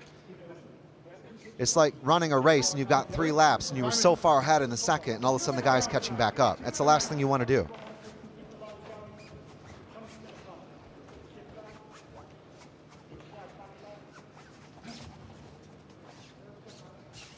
And the feinting and faking that we're seeing here is not only coming from the hands and the shoulders, but it's also from the hips and the legs.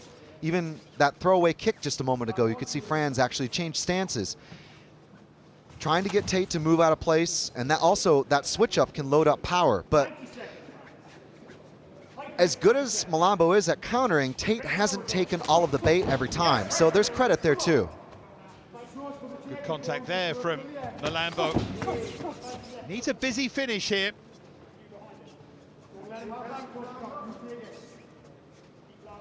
Looks the superior man, Malambo, but you don't want to leave that glimmer of light for your opponent. I think he's just doing that at the moment. You might disagree with me, and it might change in this final minute. Yeah, I totally hear you, especially if that first round was closer than what we think.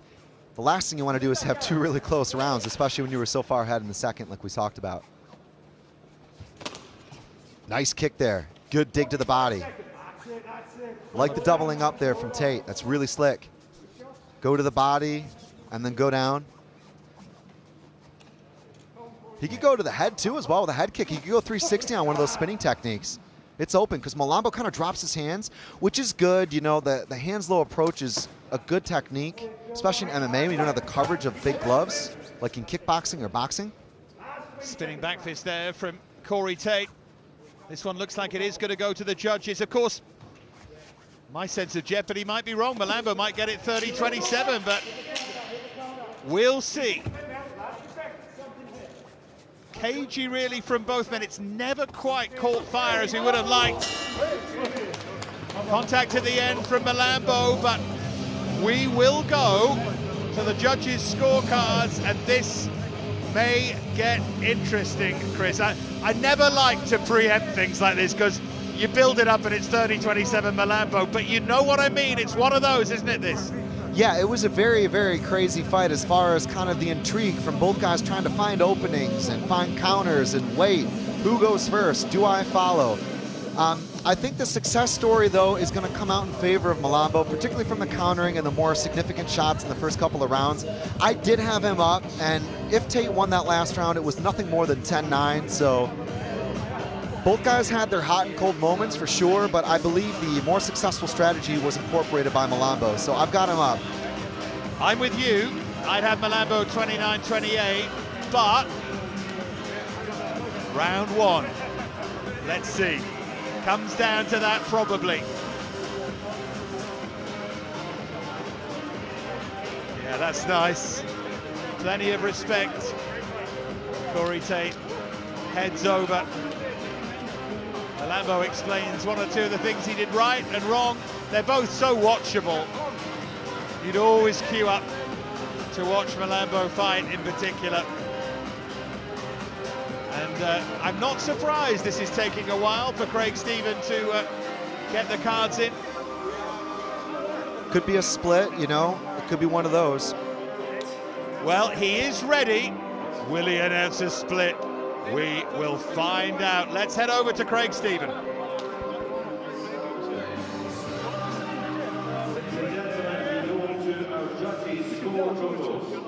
Judge Douglas Crosby, 30-27. Salvatore D'Amato, 29-28. Jaron Vallel, 27-29. All for the winner by unanimous decision. The Zulu Irishman, Franz the Black Mamba, Malambo. Of course, after we built up the intrigue, of course he got it by unanimous decision. Of course, one of the cards was 30-27, but it was intriguing enough. And it was very, very watchable. Smiling Irishman, Franz Malambo, gets the win.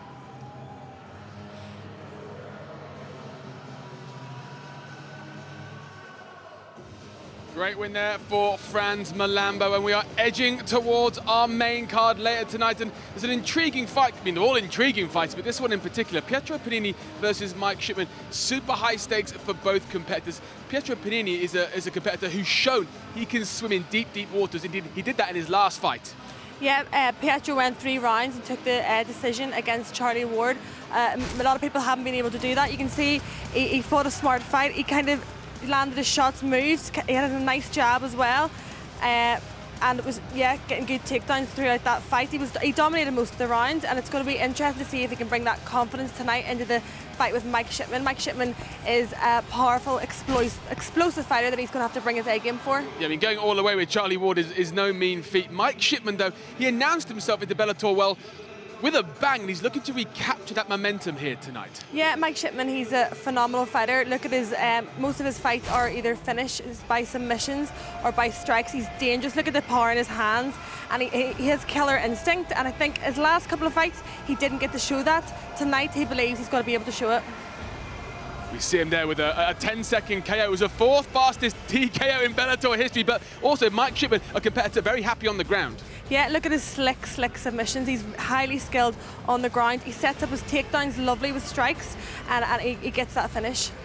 Well, can Mike Shipman rebound and pick up a victory here tonight? Someone else who's here tonight, we've seen him already tonight, but broadcaster and journalist Gareth A. Davis is soaking up the atmosphere cage side. Gareth, what are you expecting from that Mike Shipman-Pietro Penini fight?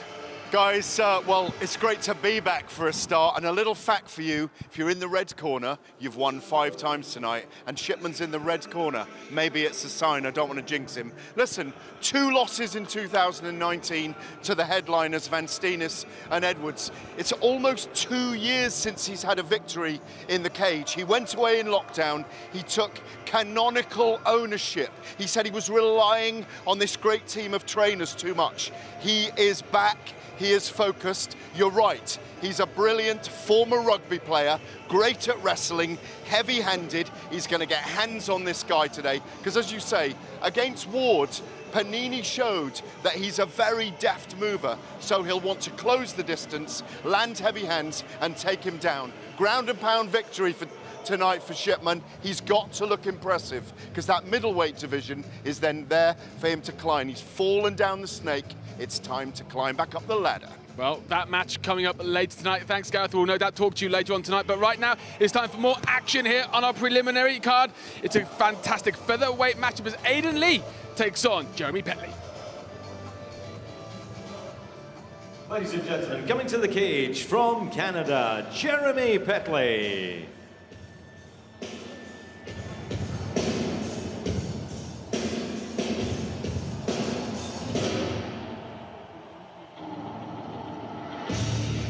So the ninja, Jeremy Petley, has a solid range of skills, 3-0 in Bellator, and believes that he belongs at a higher level than this. At worst, he's an exceptional gatekeeper who'll test Aiden Lee to the limit, and at best, he may just grab a win. He may just beat him here. This is not a fighter who'll be easily beaten, which is exactly why he's here, Chris.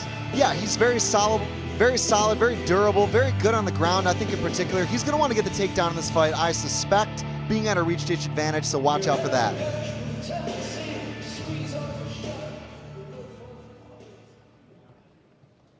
And now making his way to the cage from England, Aiden Lee.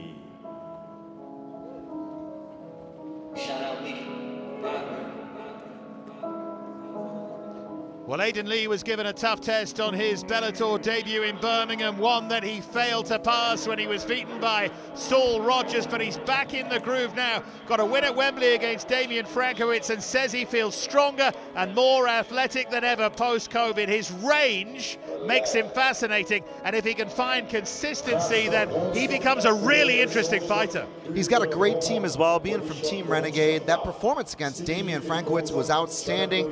I think he's going to be on the outside tonight, use his reach, use his physical gifts, because for sure, Petley's looking for that takedown.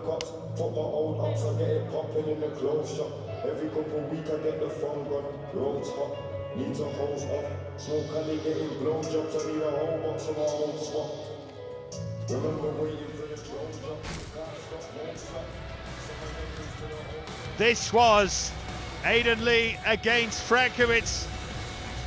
And this was just a sign of where he might go. He was excellent on the night. Petley against Tom Mearns. Hadn't fought in nearly 2 years before this and got that unanimous decision. Interesting sense of their styles here. And talking of styles, Petley's unrecognisable tonight, having grown the hair. Here's the tail of the tape. Aiden Lee and Jeremy Petley. The age difference is 10 years. The height difference is all for Aiden Lee. And look at the reach advantage as well. 75 versus 68. It's going to be intriguing. Can he use that range, Aiden Lee? Let's get now to Craig Stephen. Well, once again, a very warm welcome to our viewers joining us around the world live on the Bellator YouTube channel. We're in the Allianz Cloud here in Milan, Italy, and this is 3 5-minute rounds in the featherweight division. Introducing first in the blue corner, standing 5'9", weighing in at 144.8 pounds. His professional record, 13 wins, 8 defeats, 1 draw. From Victoria, British Columbia, Canada, fighting out of London, England, Jeremy Ninja Petley. And across the cage in the red corner, standing 6 foot tall, weighing in 145.6 pounds. His professional record, 8 wins, 4 defeats, From Birmingham, England, Aidan Lee. And a referee for this one, once again, Mr. Dan Mergliotta.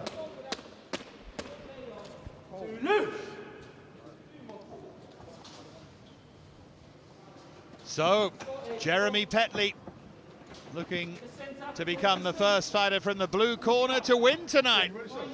Initially went to the UK to try and have a professional football career, or soccer career for those of you watching stateside. He ended up working as a waiter, started MMA casually and then got more serious about it. And now, at his age, he's very serious.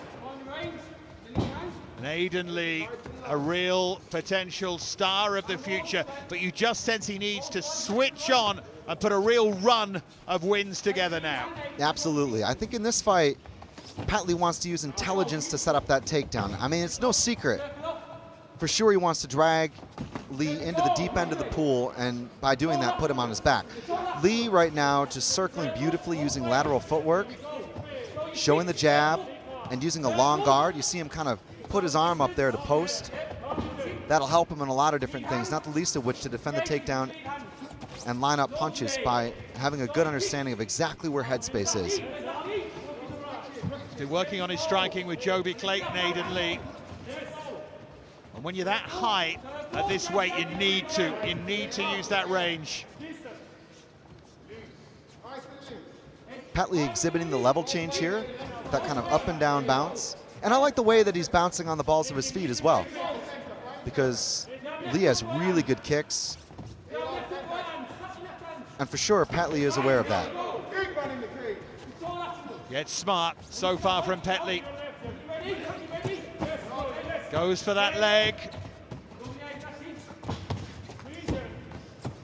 This is the first big question. Oh, he's gonna go for the ninja choke. Nice, he went for that modified guillotine, locked up the figure four. Petley had to let go, but that's important.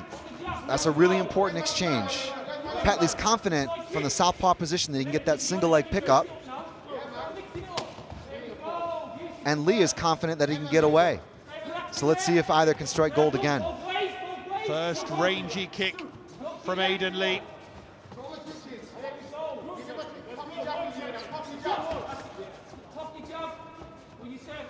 Trains with Fabian Edwards and Leon. Fabian, top of the bill tonight. Looks like some marking there on the right eye of Petley. Just above it. Petley is chasing a lot right now, which Lee is starting to get a better read on. He's not really committing super hard to his punches yet because he knows the penalty could be catastrophic if Petley gets a really big takedown and passes guard in the middle of the ring early. Can he pass the test again? Petley working super hard here. He's gone from the single. He may look to hook up to a double here and dump him against the fence. It's a good test, this, of Lee's defense. It's actually a great test all round, this, for Lee. Petley's corner was calling for him to change the level. That would be to go below the waist and take him down there. Conversely, of course, Aidan Lee's corner was calling for the left underhook to negate that. And you can see the battle already unfolding. The head pressure here from Petley now. And they want the underhook a little bit deeper. So you can see him reaching kind of deeper along the waist, and he'll kind of shuttle that arm in deeper, Aidan Lee. Petley knows this and is tying it up behind the elbow to pull it in, to disallow him to get that pummel underneath the armpit. Back to the ninja choke. That's a nasty technique. Aidan Lee's got that choke on. And Petley gets away. But he was phased by those knees. I think Petley was hurt a little bit there. And that cut is not pretty on the right eye of Petley. Trying to ninja choke the ninja, eh? Got a sense of humor as well. Beautiful. Petley got him to cover with the 1-2 and tried to pick up the takedown, but Aidan Lee has been able to get away thus far. He's passed those tests. Several times Petley's had a hold of him. Several times he's been unable to get him down to the canvas. Very impressive from Aidan Lee. Great leg kick there from Lee as well. Likes to entertain. I'll tell you one thing he looks tonight is super relaxed and loose. Nice Real head kick. confidence, isn't there, about him tonight? Yeah, absolutely. Everything's been on point. He's not overstepping. And conversely, that's what Petley suggested was going to be the difference. He actually thought his footwork was better. And not only his footwork for the stand-up, but his footwork to set up the grappling. But so far, he's not been able to get it. Nice. Very good work from Aiden Lee. What a round. Yeah, that was really impressive from Aiden Lee. There's that marking on the eye of Petley.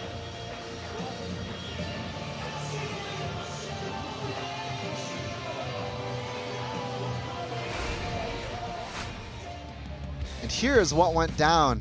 Aiden Lee just able to gauge the distance, land the straight punches, never get caught out of position too badly. Yes, Jeremy Petley was able to get a hold of him, but no, he did not go down to where Petley would have liked this fight to be. And there, that inside leg kick, I mean, that was just brutal. Aiden Lee caught Jeremy Petley flush, and I think it's one up to the good.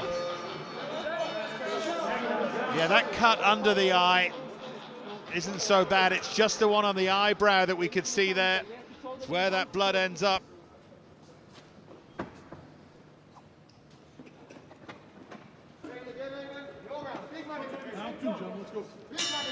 So, round two. Aiden Lee, not flawless, but very impressive in that opening round.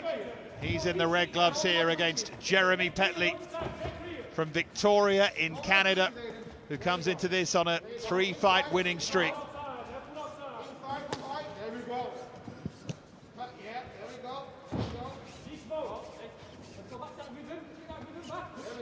Petley's getting him some looks, slowly cutting off the cage. Little stutter steps here. And right about when Aiden gets his back up to the fences, I think is where you'll see Petley give him the bull rush. Look for that penetrating step. Not quite yet. I think he wants to work him up to the cage again. Ooh, that was good. Very nice counter there from Aiden Lee. Petley overreached with the left. And it's when you really commit to a power punch like that that you're open to being countered, especially when you already have a reach advantage like Aiden. Yeah, it was a stinging shot that from Aiden Lee.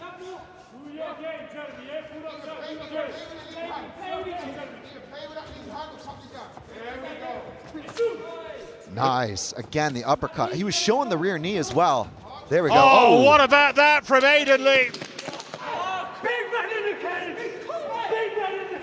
Tremendous power with that right knee. And that is it. Petley didn't see it coming. Super performance from Aiden Lee. And what a talent he is, and what a run now that he's starting to put together. That was a massive shot there from Aiden Lee. The way that he threw that knee a moment ago and actually converted it into a kick, I believe. He, I believe, anticipated it was going to be a knee, but then actually chucked the shin into the body. Let's take a look at it here. There was where he popped Petley earlier.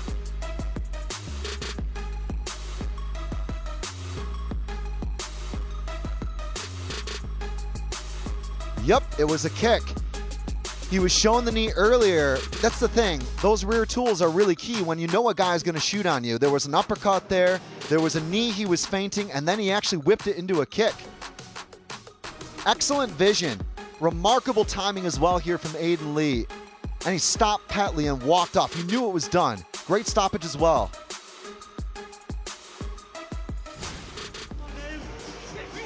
He's pumped, isn't he, Aiden Lee? Great win, another great win. Man to watch. Let's make it official now and get to our cage announcer, Craig Stevens. Ladies and gentlemen, at 1 minute 22 seconds of round number 2, referee Dan Mergliotta calls a halt to the action. The winner by KO from Birmingham, Aiden Lee. Highlight reel finish. Aiden Lee moves to 9-4, a winner by KO.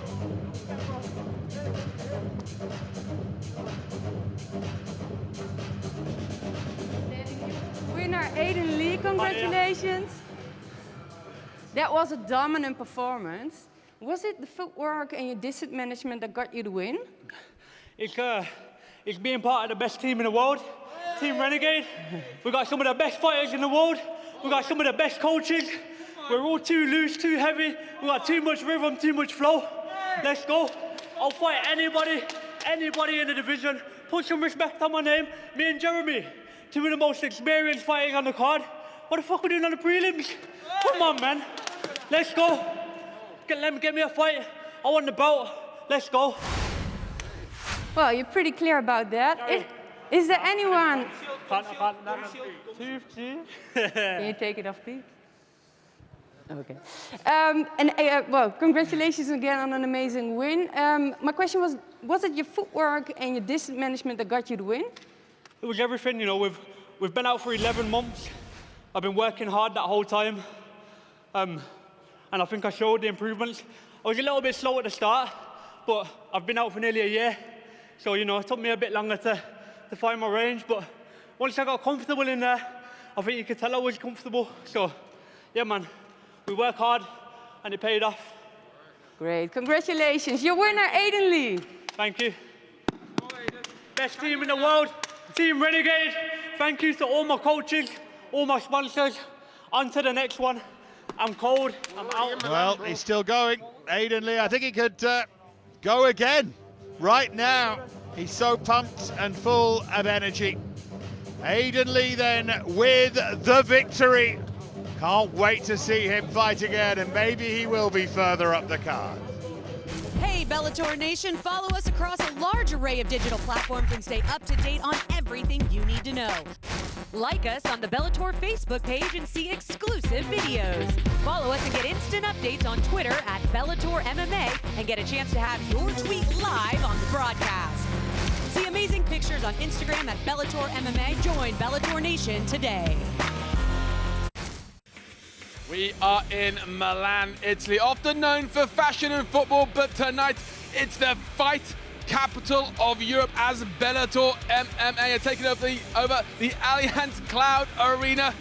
Stacked preliminary card underway, but we are moving towards what is shaping up to be a fantastic main card later tonight. You can catch it in the UK at 10 p.m. Fabian Edwards puts his undefeated streak on the line against Costello van Steenis. Also Mike Shipman against Pietro Penini, and Will Fury versus Kent Carpenter. 3 incredible middleweight bouts coming up. That's tonight, 10 o'clock on Channel 5. But up next, it's an intriguing lightweight matchup as Gavin Hughes takes on Daniele Schiazzi. Ladies and gentlemen, from England, here comes Gavin Hughes. Well, the big tasty, Gavin Hughes, might be 32 now, but this is a fighter who still has the potential to light up this division. He has a win against Chris Bungard on his record, so there's nothing hollow about his claim that he could just be the most underrated fighter around. Consistency can be a problem with him, but if he impresses here and then backs that performance up, there could be some really exciting times ahead. Yeah, he's a very dangerous fighter. Comes from a great camp as well, with Tom Blackledge and all those guys. He's calculated, picks his shots, has a really mean guillotine. I think he's a danger anywhere this fight goes.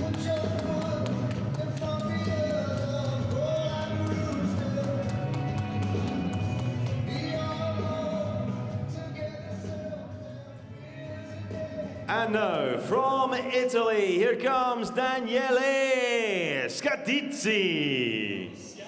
Witnessing a new phenomenon as people leave what seems like an ecstatic grin on their face or just a look of pure innocence, which reminds me of a newborn child.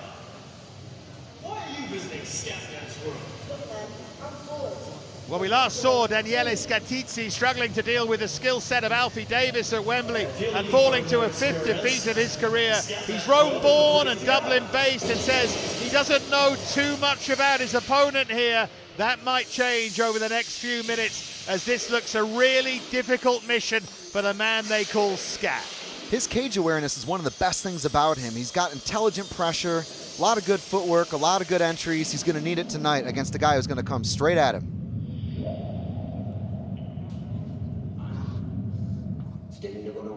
Well, there's the matchup, 9-5, takes on 10-1. And here are some highlights. Here's the big Tasty in action. Great win of Bellator Birmingham against Mohamed Yahya. Round 2 that was.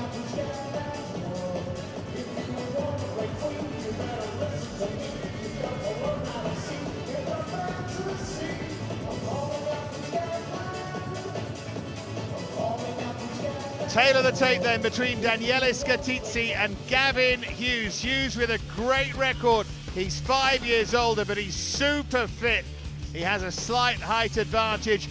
To be honest, they look very evenly matched from that, but I think most people see Hughes as a big favourite here. Time now for us to get to our cage announcer. It's the one and only Craig Stephen. Ladies and gentlemen, the action continues here at the Allianz Cloud as Bellator MMA brings you 3 5-minute rounds in the lightweight division. Introducing first in the blue corner, at 5'10" and weighing in at 154 pounds even, he brings an impressive record. 10 wins, only 1 defeat, fighting out of Liverpool City, England, Gavin Big Tasty Hughes. And across the cage in the red corner, at 5'11", he weighed in 155 pounds even. His professional record, 9 wins, 5 defeats. Fighting out of Dublin, Ireland, from his hometown, Roma, Italia, Daniele Scatizzi. The referee for this one, Mr. Todd Anderson. Well, there's always a good deal of interest when we see Gavin Hughes. His only defeat came against Martin van Staden in March 2018, lost by TKO in that. Pro debut lasted 11 seconds. He's got a round 1 guillotine win against Chris Bungard. He means business and he normally takes care of business as well. And Hughes starting here as the aggressor. This is what I would have expected from Hughes. He gets straight down to business. All of his wins are generally in the first and second round, bar 1 on points. So he tends to get you out of there real early. And Scatizzi has a good takedown game. He's got a good judo base, but I don't know how much he's going to want to come in here at close range into the clinch against Hughes. I could see him probably trying to point fight maybe for the first round or so, but then again, hey, here we are in the tie-up. He's a 3-time Italian Cup grappling champ, doing judo since he was 17, Scatizzi. He did say his game plan after the frustration of lockdown was to enter the cage and punch everything that he sees, but that's proving a bit harder than he maybe thought. I'm sure he was kidding anyway. Look at this from Scatizzi. Yeah, excellent. Love it. Flared the legs to the side, passes straight off that takedown, and Gavin going straight for that signature guillotine, but Scatizzi having none of it. Great maneuvering here from Daniele so far. Wow. And he's going to go to a guillotine of his own. He's got that barbell grip. And you can see the look of concern. I mean, for sure, Hughes has been here a lot of times, but he's hand fighting. He knows he's got to make sure that prevention is the cure at this point. Because if it gets worse, he could get him. He's got a hand fight. I think Hughes has got a grip, but oh no, there's a tap. That's brilliant from Scatizzi. Brilliant. The home fighter, the road fighter. With a massive win for him, he goes to 2-1 in Bellator. And that is a result that not too many people saw coming. I'll tell you what as well, Chris, the feet were great, weren't they? The positioning, he knew what he was trying to execute, and boy, did he do it. It looked to me like Hughes was going to be able to hand fight there, but what a remarkable outcome there for Scatizzi. Who would have seen that coming? I'm telling you right now, that is Gavin Hughes' signature submission, and Scatizzi made him look ordinary with it. Here we go. Double leg. Scatizzi just dumps him down, whipping the legs to the side. The beautiful flare there. Very efficient maneuvering, was able to pass straight off that. Let's take a look at the grappling. This is where it all started. Hughes started turning into him, and he gave up his neck. Scatizzi follows, thought about the yeah, that was it. He follows and thought about the back take, but then actually aborted and went back the other direction, grabbing the neck, falling in for the choke. Hughes tried to defend. That was really tricky stuff from Skatidze, and good timing as well to grab that neck, stay with it, pin him to his back, get the grip. You can see already Hughes trying to hand fight here, trying to find some respite, but that was all she wrote. Nice moment there with John Kavanagh as well. Popular guy, Skatidze. Another win for the red corner, by the way. That's 7 fights, 7 wins for the red corner. Akon Wanless, Ian Pascu and Nicolo Soli coming up in that corner in these prelims. Let's make this surprise official. Craig. Ladies and gentlemen, referee Todd Anderson calls a halt to the contest. 1 minute 41 seconds of round number 1. Winner by guillotine choke. From Roma, Italia, Daniele Skatidze. Big win for Daniele Skatidze. We thought it might be early, but not like that, not to him. And he moves on to another test, and he will be worth watching in the future.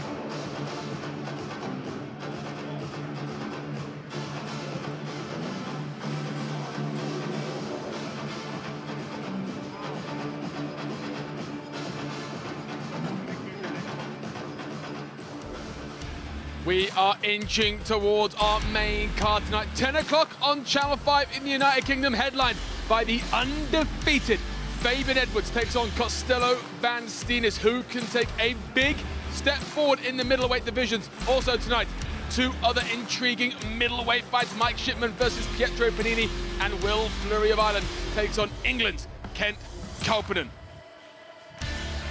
And that main event is one that we are all waiting to see. Will Fabian Edwards lose his O tonight? Costello van Steenis has a lot to say on the matter, and Gareth A. Davies caught up with him yesterday at the weigh-ins.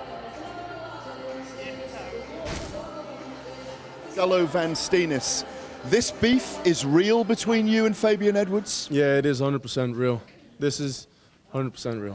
What is it about him that you don't like? Everything. His attitude, his character, him as a human being is just it's garbage.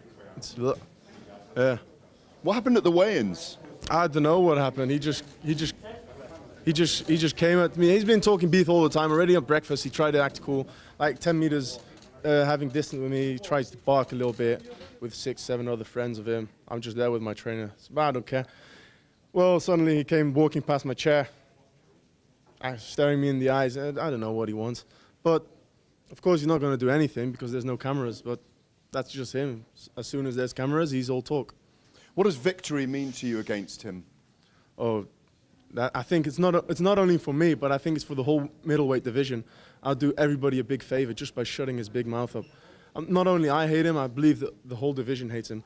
And not only the whole division, all the fans as well. They're all messaging me saying, please KO this guy, just shut him up. So that's what I'm going for. What's your prediction for the fight? I'm going to go for the first round. If not the first round, he's going down for the second round.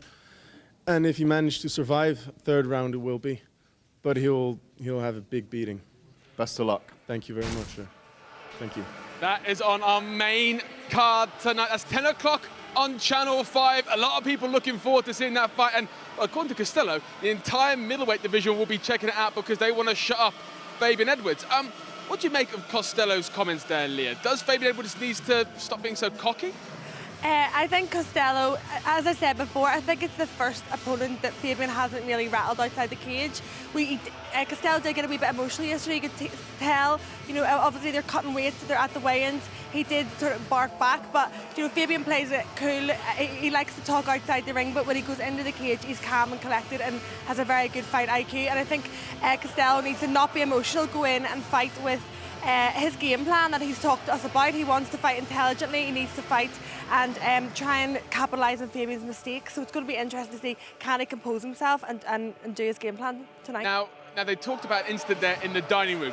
You were there when Costello walked in and eyeballed Fabian Edwards. Just tell me about the feelings in the room when that happened. Yeah, it was tense.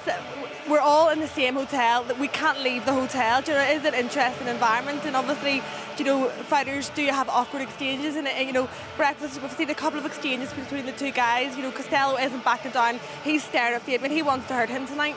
Well, and as you say about the hotel, it's a unique environment. Often fighters are in a hotel together, but they can go out, they can get away. We are all locked down. Everyone's being tested. A lot of precautions are being taken because of the global situation right now. So, you know, they are really locked into this fire chamber. Now, another man who's been in the hotel with us all week, he's been getting the lowdown from everyone. I've seen him do it. It's Mr. Gareth A. Davies.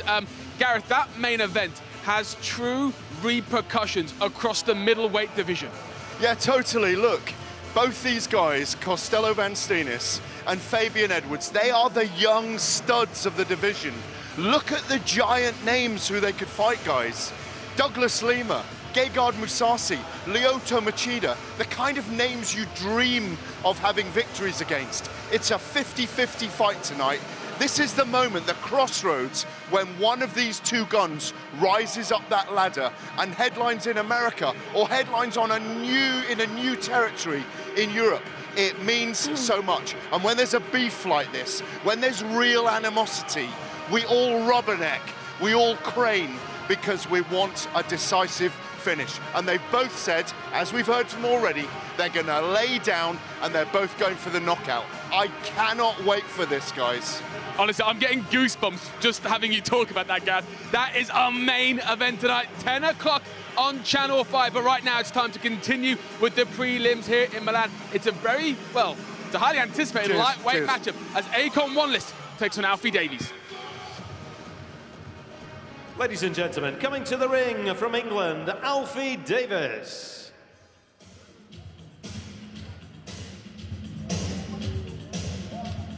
Well, Alfie Davies is extremely skilled and accomplished, and he's 4-0 with Bellator, but now is the time for him to show he can do a little more than just win. He is, of course, a kickboxer extraordinaire, but knows that realistic progression in MMA will rely on him doing a lot more than that and upping the level of excitement too. Surely he must engage tonight, put a talented opponent under pressure, and maybe take a risk to see where that might take him. He's so talented at moving around the ring, competent at picking the right shots, knowing where and when to commit. And no one's really been able to figure out that puzzle so far. So the big question is, can Akon Wanless unravel the Rubik's Cube here tonight in Alfie Davies? That's the big question.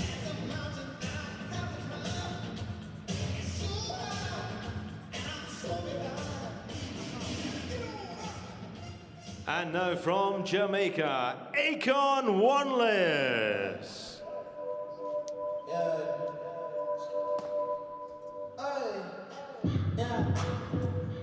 Akon Wanless has been described by some very good judges as the most improved lightweight in Europe, and his win against Tim Barnett in London, probably the performance of the night. Tonight he gets another test, another step up, another different style. Will he be good enough and think quickly enough to deal with it? What a prospect we have on our hands if he can. And you know what, Chris? What a fight we've got here. Yeah, he's very big for the weight. You mentioned the demolition job of Tim Barnett. That was a remarkable performance. He's also got a great BJJ pedigree. He's very opportunistic with that ground game. So maybe he'll look to get Alfie Davies into some positions where he can get that going here tonight. I feel like he's not going to want to play Alfie Davis's game. So space is his friend to a point. I think he's going to want to cut down the ring here tonight against Davies. Eyeballing each other. Two outstanding fighters. Here's Wanless against Barnett. Outstanding.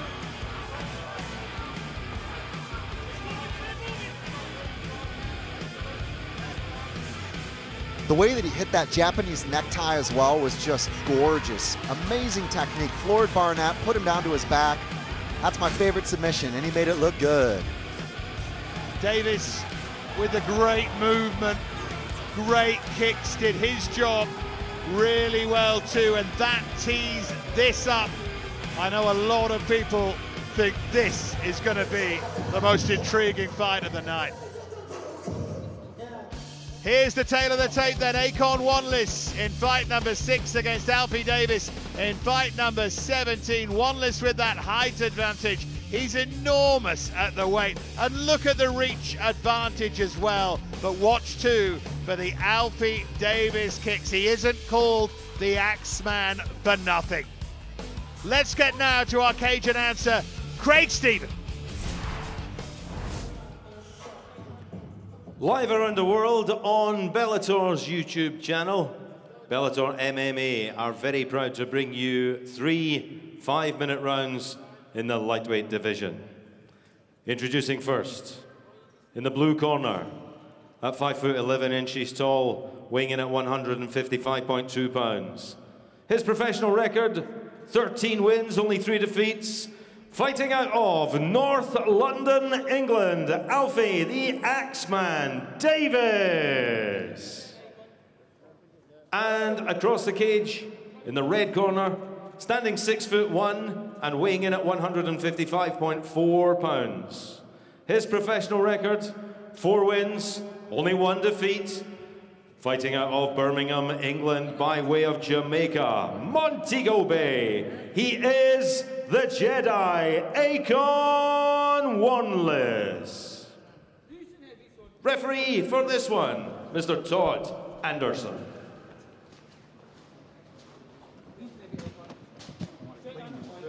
Well, before we get going with this, one of the things that made me smile most in the build-up to this was Wanless wanting to give a big shout-out to his neighbour Pete, who was his only sparring partner during lockdown. Good on you, Pete.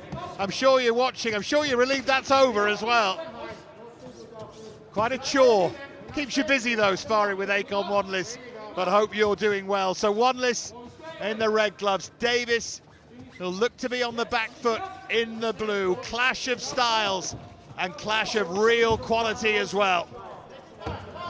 Wanless already starting to try to chase him down, get a hold of him. Davis is so elusive, though. He's got the perfect rear view mirror for MMA. He knows exactly when he's about to run out of space, know when to cut out of there and avoid getting tied up. He can kick at a lot of different distances as well. If Wanless can shut that down, that would be the first step to success. Hard to hit. His 3 defeats have all been by decision. His last 3 wins by unanimous decision as well, but Wanless has closed that gap and now is applying the pressure.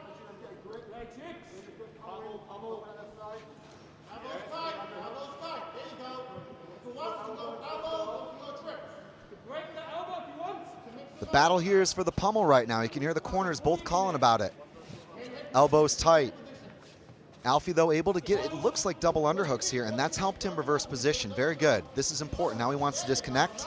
Wanless obviously wants to hold on, which is where the overhook is on the right-hand side. This is the chess match right here, because for sure there's a lot of tape out there already on guys like Alfie Davis.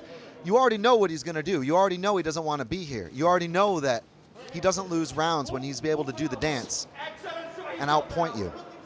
And Wanless has to come up with an answer for that. So right now, he's on that path. Great short elbow there from Alfie Davis, just to remind Wanless that he's got some power too.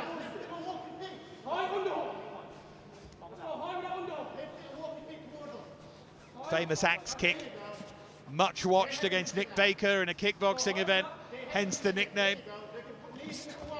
Knee there from Davis this time.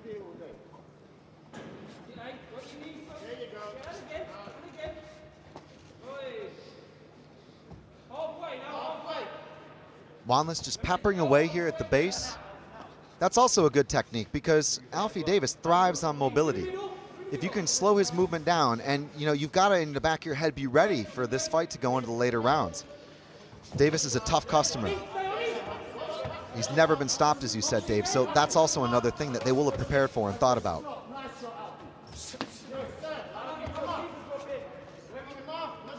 Yeah, he's elusive, but he's going to need to be really elusive for 15 minutes here. This is another big question I had about this fight is, Wanless is not at a reach disadvantage. He's not going to be in a position where he cannot have the ability to fight competently on the outside. Now, it's not to say that, you know, if you don't have a reach advantage, you can't fight on the outside, but it certainly helps.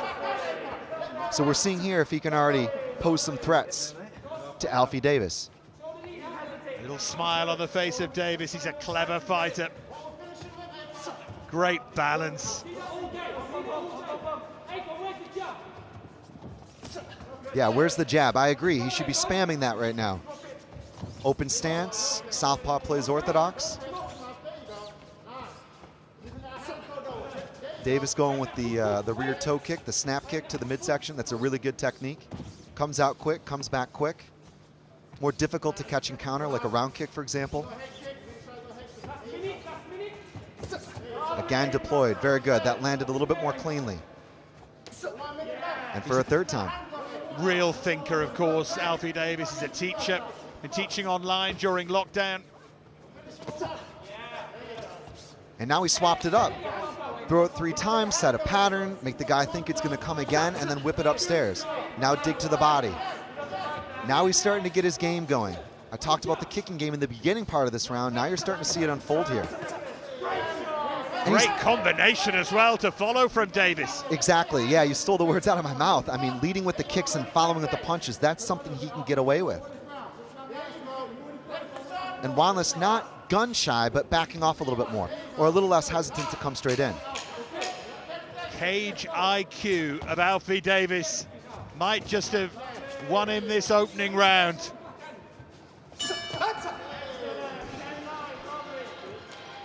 Interesting round for sure. Got into the clinch. Davis did reverse it with double unders. Then Wanless gained the ascendancy for a little bit.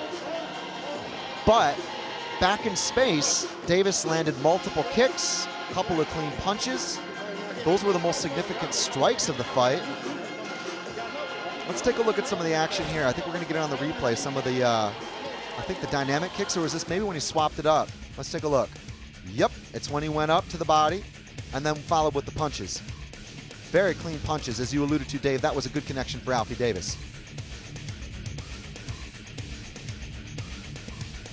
Here another angle on that exact same combination. And Wanless wanted to respond. He wanted to come in and land something, and Davis was prepared and timed it beautifully. He's loving it. He's really enjoying it, and that's part of it too.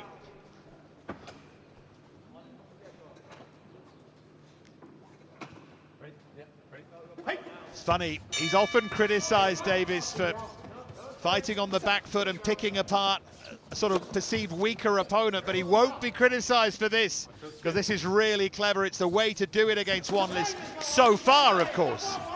Absolutely. So part of the story from the first round was Wanless was able to find a way to tie him up, but he couldn't keep him there.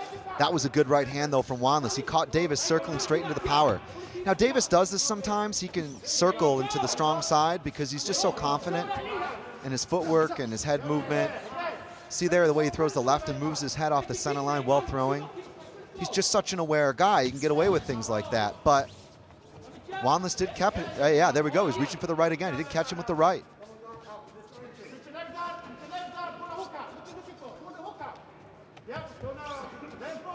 He's going to have to remain elusive. Feels like one of those fights in which Wanless only needs to get it right once. Davis needs to be pitch perfect all the way through.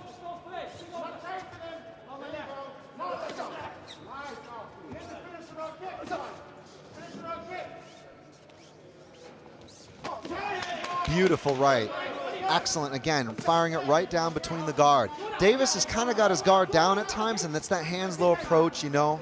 You'll see it from MVP, his teammate, and it's good, but he's got to be really careful against Wanless because he cannot take for granted the things he's often able to do against guys, against a very athletic and powerful dude at 155 in Wanless. Where are the kicks gone for now? Davis fighting a slightly different fight here in round 2, and it looks a dangerous one. He's having some success, but potentially vulnerable as well. Yeah, two things are happening here. Number one, he's been on the back foot a little bit more frequently. And number two, he's had the ring cut a little bit more effectively from Wanless. Now that's changed. Now back in space, he can weave chaos. Going 360 on that wheel kick. Now the tables have turned. This is exactly like the last round. After a couple of minutes for Wanless, Davis got back to it. Let's see if the pattern continues. Lovely languid style from Davis when he gets into that rhythm.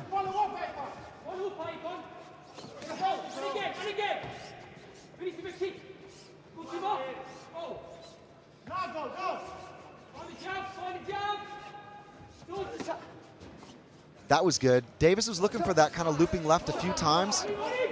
It's risky to really commit to it, but it found its mark a couple of times there. Previously, he didn't came up a little short on it. Now that was better work.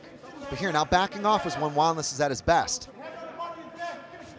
If Davis doesn't have space to move and maneuver, he's a much less effective fighter. And there we go. That's the X factor between these two. It always was going to be. If Wanless could do it, I think he would have. I wouldn't have guessed that Davis would go to it, but hey, this is the MMA game. Certainly surprising. 90 seconds remaining, just over anyway in round two. Very tight contest so far. That's the best time to do it, though. You shift gears when your opponent isn't quite expecting it, and Davis got a really clean takedown. Can catch a breather here, and can maybe open something up. Wanless now opening up his guard. Difficult to play guard when you're stuck up against the cage like this, but we'll see what he can do with it. I can hear Josh Thompson screaming at me. He can't just be in that position and not do anything. He has to work in that position, Alfie Davis. Yeah, I agree. I mean, he's going to look for something here, maybe to open up a pass. Right now, he's just controlling with the collar tie. He maybe used the can opener to open up the guard and posture. That's, I think, what he was looking to do. Wanless able to recover full guard. Alfie staying just busy enough to keep it here, though, for the moment.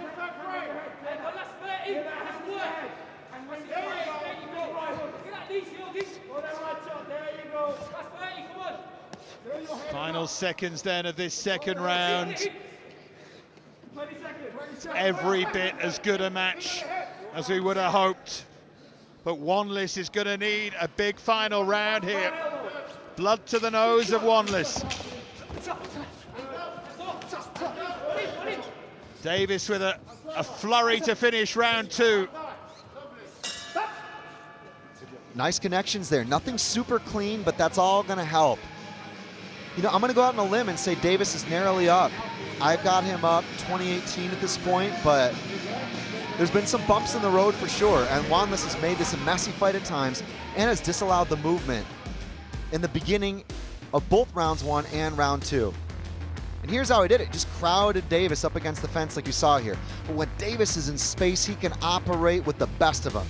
He's just got fantastic footwork, loading up and moving and setting up power shots and spectacular techniques like you saw. And here was a surprise, getting that takedown, the double leg, controlling the legs, walking forward, shutting down Wanless. It wasn't pretty, but I think that helped contribute to winning that round for him.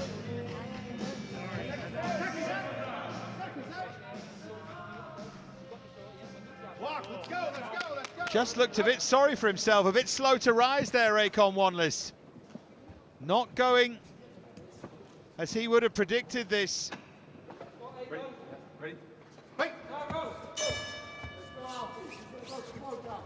Huge Star Wars fan, believes in the Jedi philosophy, likes to throw lightsabers. He said one of those would put Alfie Davis's lights out. Well, he hasn't managed to land one, not cleanly so far. Davis thinking about that takedown, but the most effective shots so far were that left kick to the body and then the left. He loads up the power. There, he did it again. He actually kicks from the southpaw stance to load up that punch.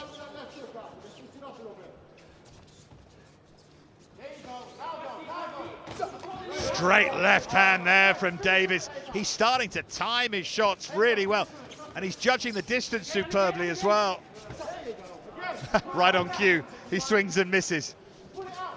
Yeah, but he's got to put enough out there in the headlights for Wanless to open up those shots, right? You can't just throw everything and just expect it to land.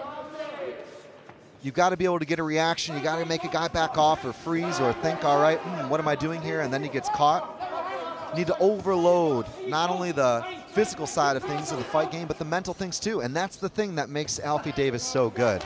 Guys just can't keep up with what he's doing. And I think even the takedowns contributed to that, because then there's some uncertainty if you're Akon Wanless about what you got to do to get a hold of the guy. I want to see more leg kicks from Wanless. I mean, he should be blasting that leg. There we go. But there wasn't a lot in it. I think he's tired at this point, to be honest with you. I'm with you. Kick to the head from Davis.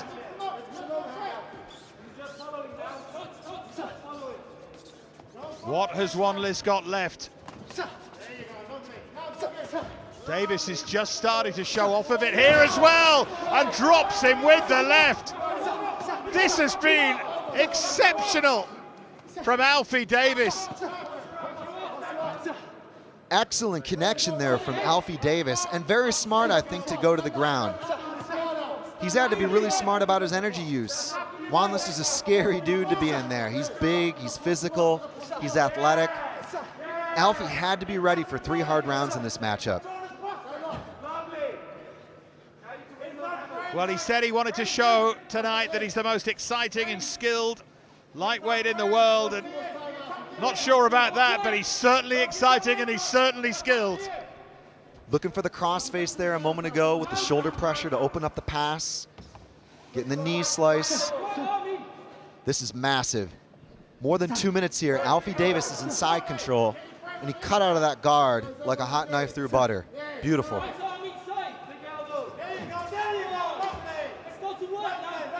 Final 2 minutes. Can Wanless make something happen from this position now?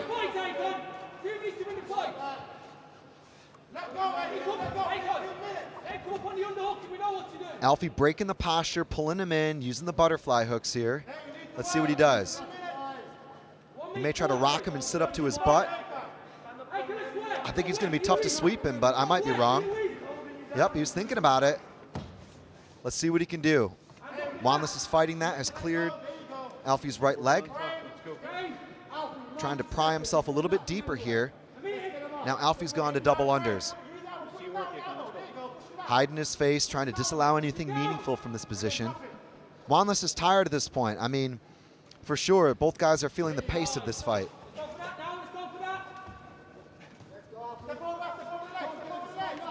But it's Wanless who needs to make something happen, because our feeling anyway is that from now on in, neutral wins Davis the fight. If nothing happens, it might be enough for Alfie. I agree. He's thinking about the butterfly sweep. Can he get it? Nope. Oh, Wanless with a short left there. Davis concedes and goes to his back. Maybe looking for a Toriando pass here. Oh, look at that. Lumberjack sweep there from Alfie Davis. Beautiful. Excellent, excellent timing from Alfie Davis. I mean, nearly 15 minutes into this fight to be able to pull that off and get back up to his feet. Excellent. That's not by chance. That's by design, hard work, and training. I love seeing guys be able to do that. Now Davis can dance, can get on that back foot. He thought about the spinning back kick there, but thought better of it. If he stays mistake-free, he's surely gonna get a huge win here. Wanless trying to finish on the front foot. Davis with his hand in the air. It has been a masterclass from Alfie Davis. And it was every bit as intriguing and dramatic as we hoped it would be. Yeah, absolutely. Akon Wanless was a guy not many people were super excited to face. And although he had nearly a fifth of the experience of Alfie Davis, he went out and showed he belongs in this division. But I believe Alfie Davis showed off why he's the veteran fighter in this matchup. And he was able to, just to outfox him really. He was able to move around the ring when he needed to. He was able to take him down when he needed to. He was able to get back up to his feet when he needed to. So enough of the things there, I think, should seal the deal for Alfie Davis. Would you score it 30-27? Is that how you had it? That last round was closer. It was certainly closer. For sure 29-28, if not maybe 30-27, but I'm gonna go 29-28. And here, just all of the stuff we talked about coming to fruition for Alfie Davis. The left straight. I'd have to watch that third round again, though, to give you an answer, Dave, if I'm honest. I'll forgive you. There's that left hook that dropped him. And Alfie just was able to create power into the right shots, never overstepping, never overcommitting. Gorgeous left hook just fading away. And here's the thing, Akon Wanless is a proficient striker. Alfie Davis is just that little bit better, though, with that timing and being able to time and not only time his punches, but know exactly where he needs to throw them, right? It's not about where your opponent is, it's where he's gonna be. Alfie Davis is a sensational striker. He really is. Says it's a cheeky chat with a cheeky fight style. It was outstanding tonight. Let's see if it was enough and get to Craig.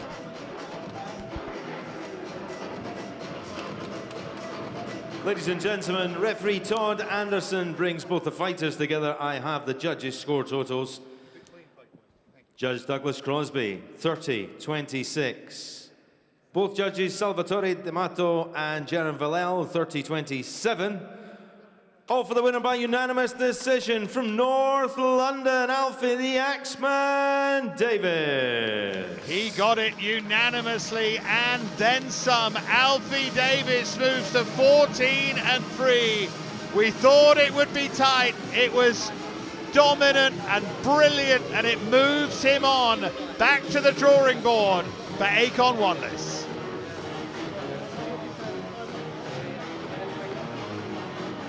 Wanless showed some real heart there, but Alfie Davis gets the win. Lib, fantastic fight. Yeah, brilliant fight. You could see Akon was pressuring the whole time he was coming forward. Alfie was leaning clean strikes on the back foot.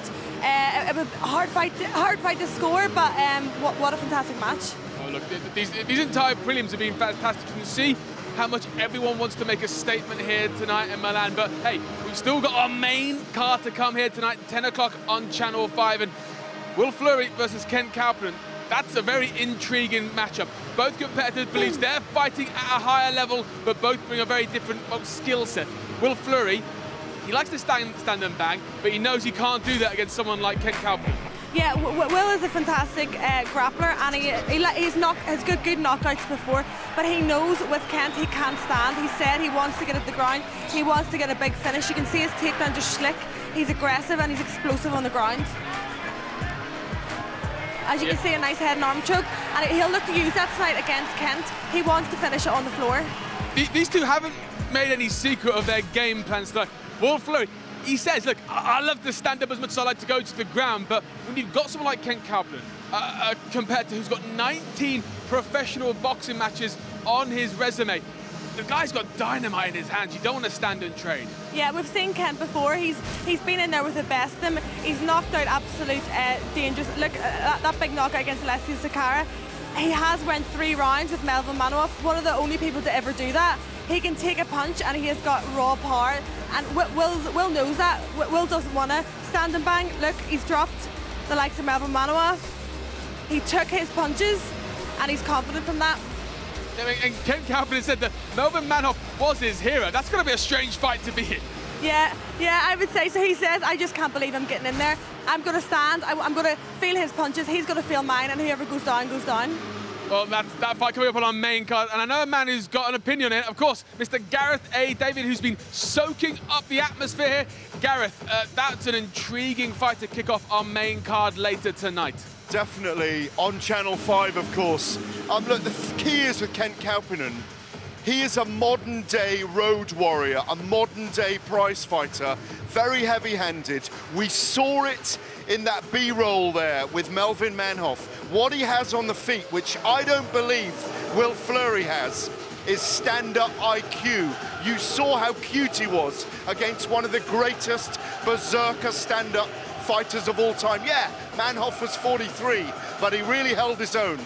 I seriously believe, and I put my neck on the block, Kent Kaupinen could be a headliner and a potential middleweight titleist with a couple more victories. It's his fight to lose tonight for me against Fleury, because unless Fleury does get it to the ground, unless Kaupinen is reckless, I don't think Fleury gets the victory tonight. Even though, by the way, the blue corner finally won a fight. It's 7-1 to the red corner, guys. Gareth A. Davis not mincing his words. Ken Kaupinen in his books is a future superstar if he can show what he's made of here tonight. That coming up on our main card tonight, 10 o'clock on Channel 5. But right now, time to crack on with our preliminary matches. A welterweight contest as Ion Pascu takes on Stefano Paterno. Ladies and gentlemen, coming to the cage from Italy, Stefano Paterno.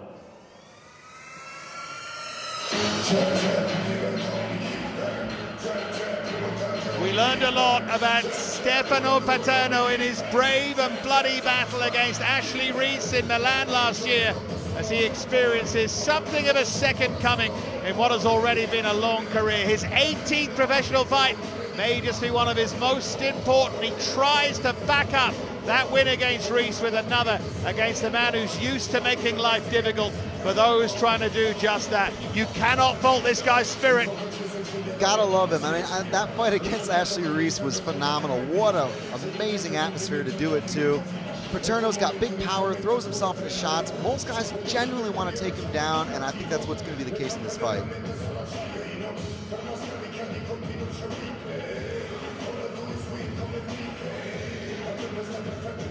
And now from Romania, Ion Pascu.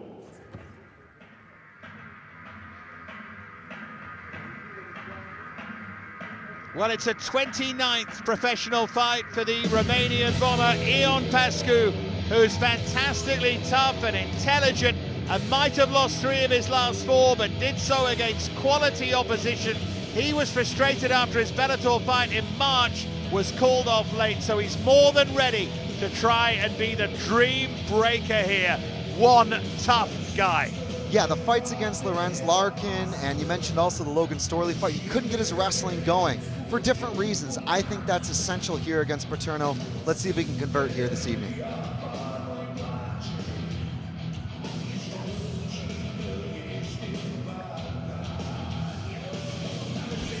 So here's the tale of the tape. Ion Pascu and Stefano Paterno, 13 years is the age difference. Apart from that, they look evenly matched, these two. Quite a test for Paterno. Time for us to get to our cage announcer, Craig Stevens.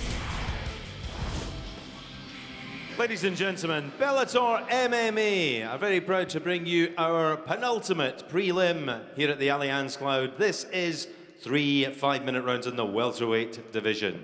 Introducing in the blue corner at 5'11", weighing in at 170.4 pounds.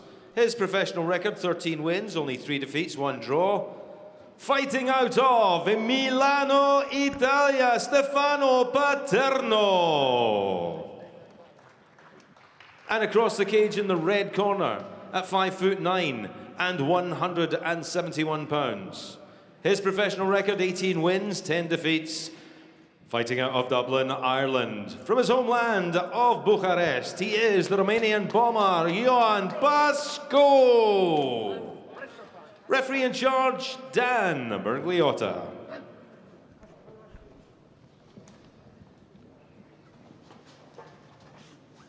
Feeling, I think, that this one might just go the distance. It will be very, very tough between the massive Ion Pascu in those red gloves and Stefano Paterno. Okay, gentlemen, you ready? You ready? Yes. And that battle in this very cage, in this very arena against Ashley Reese was something else. I'm looking for a fast start from Paterno here tonight. He doesn't want to allow Pascu to get him into his zone. Pascu wants to slow it down and set up that single leg from the southpaw stance. That is his game. He has good kickboxing, but for sure, it's all about picking up the takedown from the southpaw position. Paterno knows this. And frankly, Paterno's style matches up well because like a lot of the teammates there at Atletico Boxe, like Walter Pulesi, for example, a lot of them fight very similar. They're good on the feet, they like to bang, and they only want to sprawl and brawl. So if you take them down, they're good at getting back up, but they want to keep it in the upright and throw hands.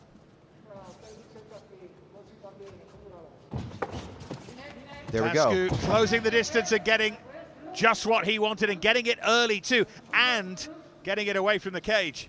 Yep, spot on. Lazy single kick. Pascu gets the takedown. Beautiful reaction from Pascu. He's a legit black belt in Brazilian Jiu-Jitsu too, so it's not just the wrestling chops you gotta watch out for. But here we go, this is the game. This is why this match was made. Paterno's good at getting back and recovering positions. And back to his feet. Let's see if he can do it. Full guard. Very nice. But Pascu loves to grind. He'll slow you down and just win round after round in these positions. So the onus right now is on Paterno to get back up to his feet.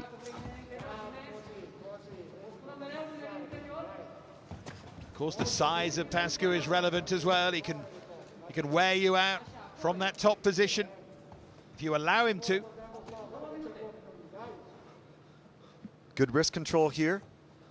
All of these things are good, but Paterno can't hang out here.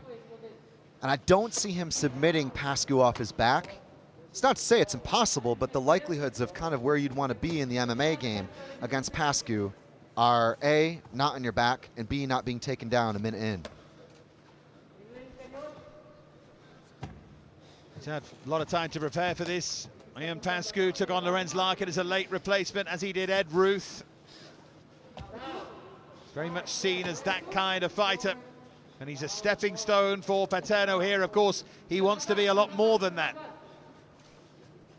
Thought about the spinning arm lock a moment ago, did Paterno, but the elbow wasn't even close. It was well beyond the fulcrum of the hips. So again, I mean, it's just further evidence of my point that I don't believe that Paterno wants to hang here and try to play BJJ.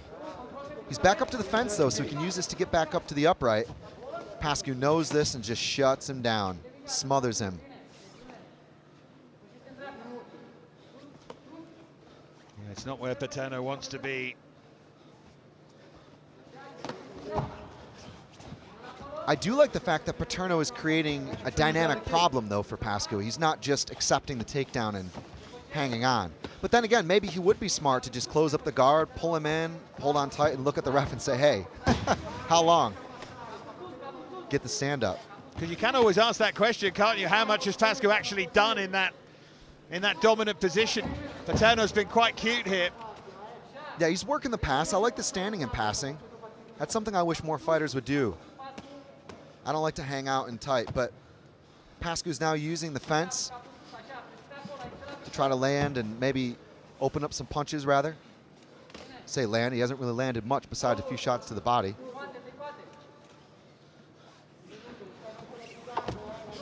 Good work from Paterno to kick him away. I like the post on the hip. But Pascu is just so good here. I mean, I've just seen him win so many rounds like this. Quite a few fights have gone the distance as of late, so it's not like he's not comfortable in this office.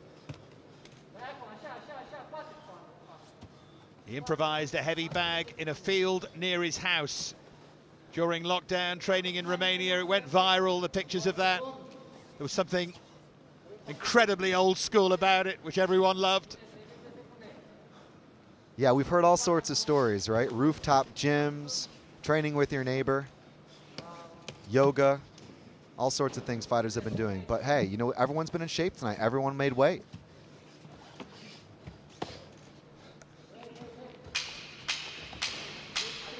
Pascu looking to stand again and try to throw the legs to the side.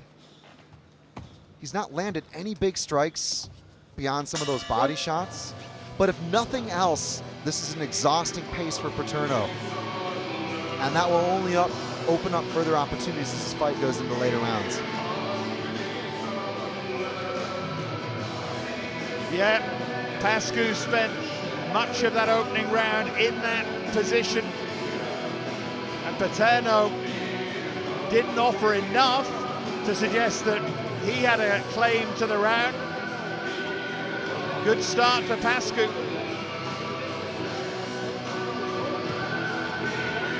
I think Paterno's now really got to think about his striking game and how he deploys that in this next round. It does start on the feet, it's a fresh start.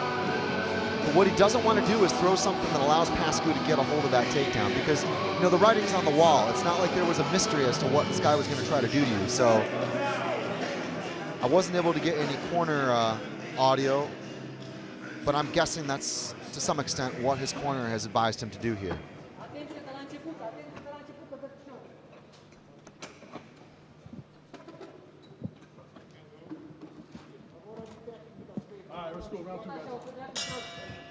So round two, Iron Pascu in those red gloves against Stefano Paterno. Home fighter from Milan who needs to keep this upright if he can in this second round and give himself some confidence here. Get himself back into this. Big night for him.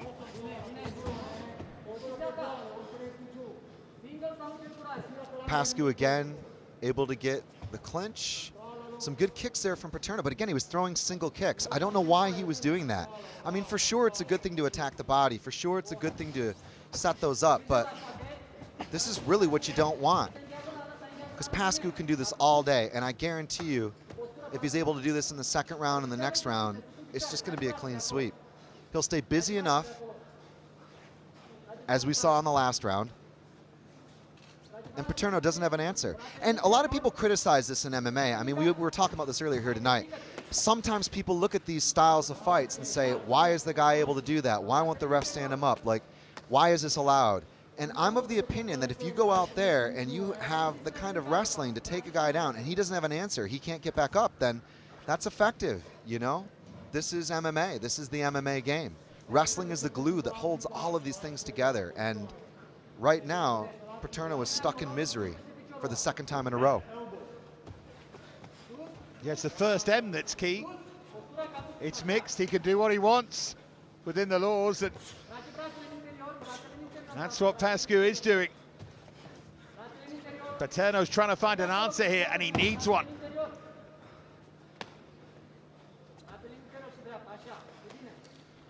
It looks like Pascu is maybe thinking about trying to use the can opener and pry on the back of the head to open up the guard a bit more. Short punches to the body. All of this can open up the pass, but I'd like to see him stand like he did earlier. Here we go. Getting his base up. Paterno thinks about going for an armbar. You know, sometimes guys do that too, to bait the guy into going for a submission, and that will open up a pass just like this. Side control. And that means more trouble for Stefano Paterno here. Stefano holding on to the figure four.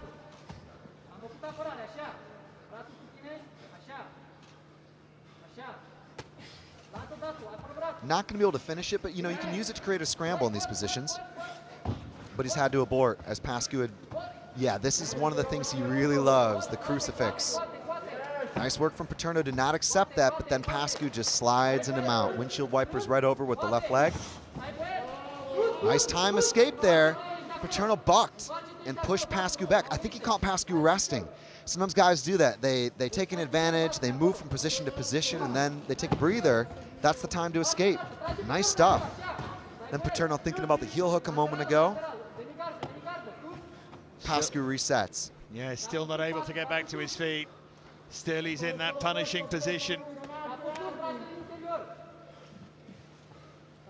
This is the game that Pascu couldn't get going against Lorenz Larkin. This is the game he couldn't get going, as you alluded to, against Logan Storley.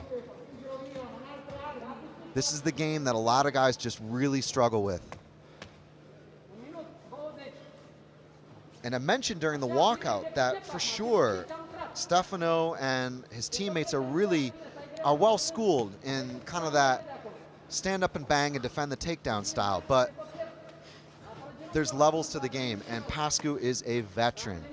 He's 38, you know, he's been doing this for a long time. Yeah, absolutely. Huge experience. Great fitness as well. Former Romanian national wrestling champion, remember. This is a guy who knows what he's doing on the floor. Paterno is blowing a bit here as well. Use your left instep. Left foot on the inside. The problem for Paterno now is, well, he's got big problems anyway, but if Pascu could get it to the ground in the final round, that's it. Almost certainly that's it. Yeah, absolutely. That's a sentence he doesn't really want to see.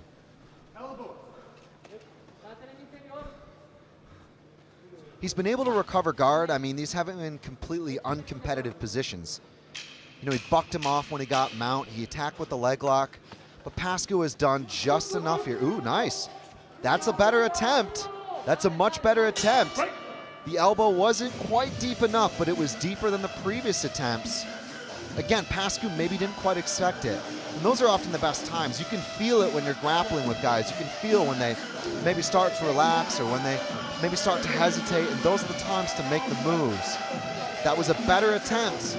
I'll tell you what, Paterno's gone fishing a few times, but Pascu ain't letting nothing up.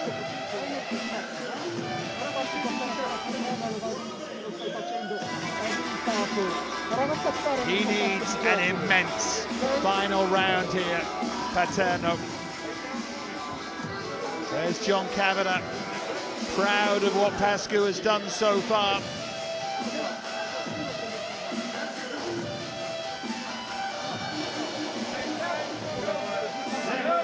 Just encouraging him for this final round now.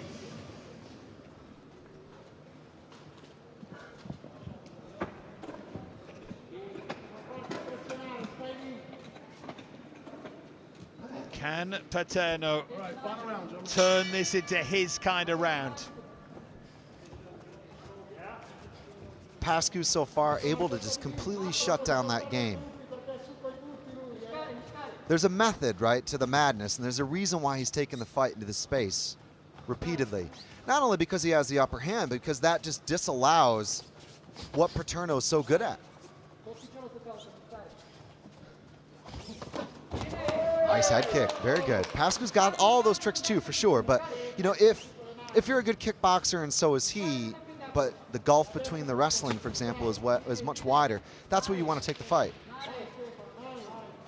Bear in mind that 8 of Pascu's 10 defeats have been by decision. KO'd once, submitted once. It's a sense of the size of the Paterno task here.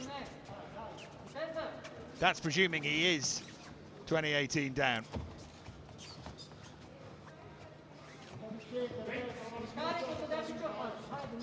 As I always say, as far as judging in fight sports is concerned, I'm presuming nothing. Pascu has his takedown though. And it was another single kick again. That's exactly how he got taken down in the previous rounds. That for me is one of the most important takeaways of the fight. You gotta set those things up against a guy like Pascu. You should set them up all the time, in my opinion, but you can't just chuck it out there. You have to mask it.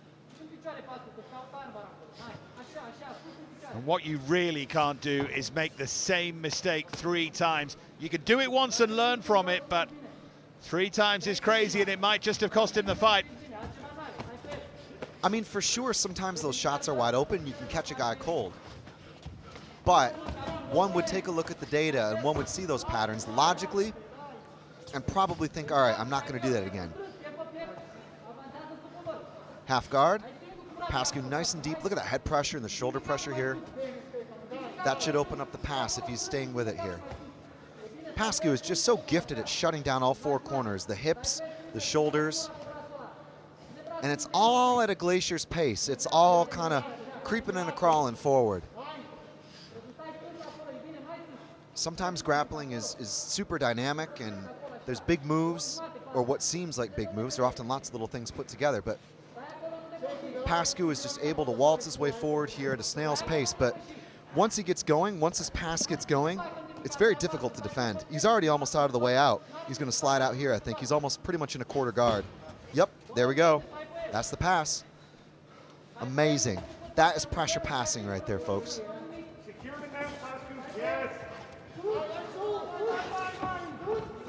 Paterno desperately trying to get back to his feet. Final 2 minutes of what has been a slow burner, certainly. And you see the way he stayed with it. He was really deep with the underhook. He controlled the shoulder. And people say it all the time, position before position, or excuse me, position before submission. That's exactly what he's doing here, right? He's not attacking out of risk for anything unnecessary. He's just staying with the flow. That being said, back to a leg attack. See if Stefano can do something here. He's not quite deep enough on the knee line. It looks to me like Pascu's going to be able to walk out of it and spin. Yep, there we go. Will that be the decisive spin? As we head for the final 80 seconds. It would be a first win in Bellator for Ion Pascu. And at the age of 38, it would be hard to deny him. Underdog in every fight, but might just have caused the upset here. The way he crowds the hips, the way he walks forward, just disallowing Stefano any opportunities. And he's certainly had a few good moments here. Like, you know, he's gone for those leg locks. He's gone for a few maneuvers. But Pascu has played things safe for sure in this fight. And I think it's going to be a clean sweep. Some dominant rounds here. Be hard to argue. Hard to see another way of scoring it. Paterno's into miracle territory, I'm afraid, here.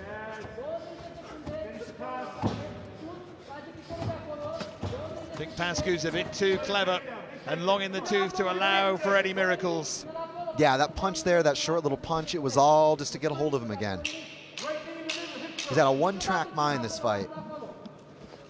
But it was the right game plan. It was the right thing to do. And styles make fights. We say it all the time. It's a cliche for sure in MMA, but nothing could be closer to the truth here in this one. Absolutely. Pascu with his arm in the air, and you won't find too many arguments about that. This was the story of the fight. Pascu just entering, getting in close, getting a hold of Stefano. And I think we're going to see a kick here. Yep. This was also key. This was a key feature. Kicks like that. Pascu reading it like an open book and getting him straight down to the mat. And a wink there.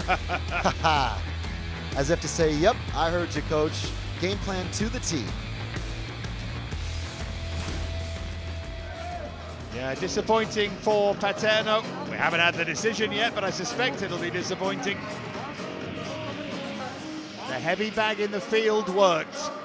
Kept him fit, Pascu. Kept him on track. And we just wait now for the announcement of the decision. Then we've got one more really interesting preliminary fight. Nicolo Soli and George Hardwick. But Pascu thinks he's won it, maybe even feels that he knows he's won it. Craig is ready. So too Dan Mergliotta. Let's get there for the announcement. Ladies and gentlemen, we go to our judges' score totals. Judge Saldamato, 29-28. Both judges, Doug Crosby, Jan Valel, 30-27. The winner from Bucharest, the Romanian bomber, Ion Pascu. Ion Pascu then with a win by unanimous decision. One of the judges scored it 29-28, but we'll leave that behind us. It was the right result. Big win, first in Bellator for this immensely likable Romanian.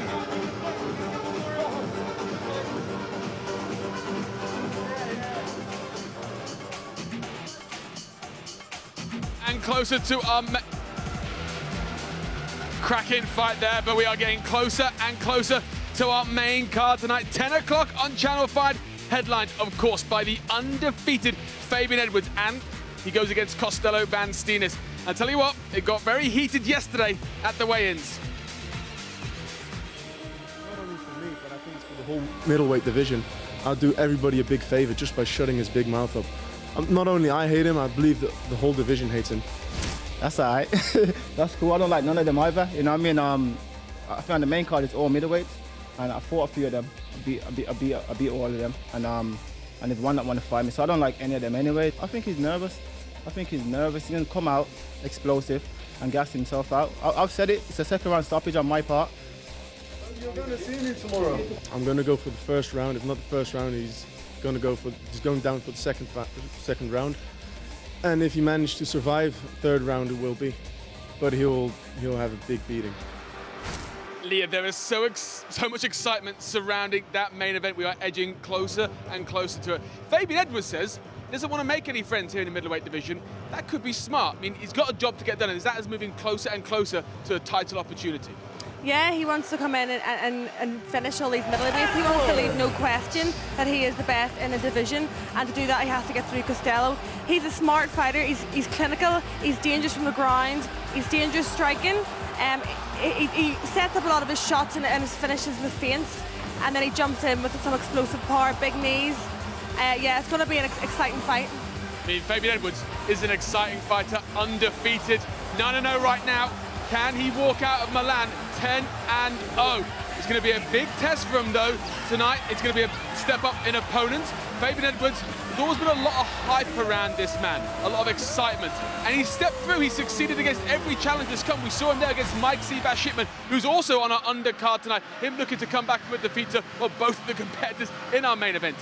Costello van Steenis, though, he is icy cold, and he believes Edwards has not got in his head, and he's going to shut him up. Yeah, Costello is ice cold. He's a killer as well. He wants to come out and hurt his opponents. He's finished. Everything he throws is with intent. You can see him here against that finish against Mike Shipman. It came out of nowhere, those elbows, and finished him. So he's dangerous as well, and it's going to be a great fight. Yeah, Costello van Steenis. You can tell from that weigh-in, there's a lot of anger inside him. This match has been building up for months and months. It was supposed to take place earlier this year. Costello's had all this time to think about what he's going to do. He wants to rebound from that loss to John Salter. He wants to show that he is a true contender in the middleweight division. That is top of the card tonight, 10 o'clock on Channel 5. But right now, it's time for our final preliminary match here in Milan. It's going to be a cracker as Soli takes on George Hardwick in a featherweight bout. Ladies and gentlemen, our final prelim of the evening. Please welcome from England, George Hardwick.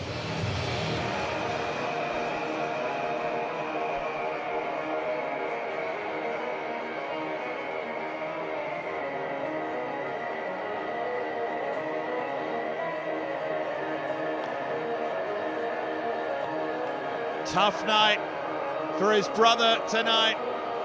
The turn now of George Hardwick. 2 guillotines and those submission wins, 4 wins in his last 5.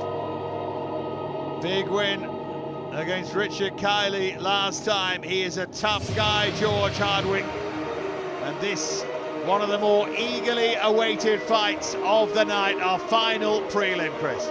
Excellent kickboxing, love his attacking jiu-jitsu. He's a really smart fighter, very well trained, well rounded, and always takes the fight where his opponent is weakest. So I think in this one, he's going to look to fight everywhere and probably take it down to the mat.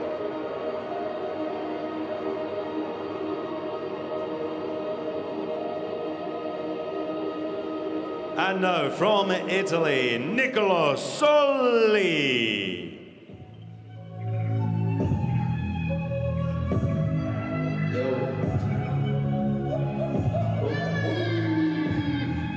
Sky's the limit. Se cade già sei ribalzi. Mi sento come Enrico Soli. Well, Nicola Soli thrilled us all with that remarkable triangle choke against Dan Gazelle. I know it had a lot of people purring in this very arena last year. And Soli is a thrilling talent as well, 2-0 with Bellator. He says MMA is his life, his everything, and this would be a highly significant win if he could pull it off tonight.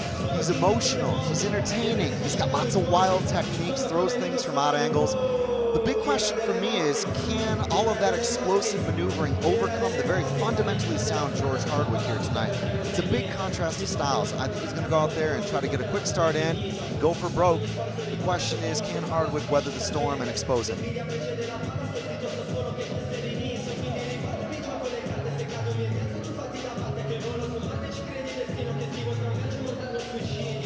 Patriotic hairstyle, quite a character.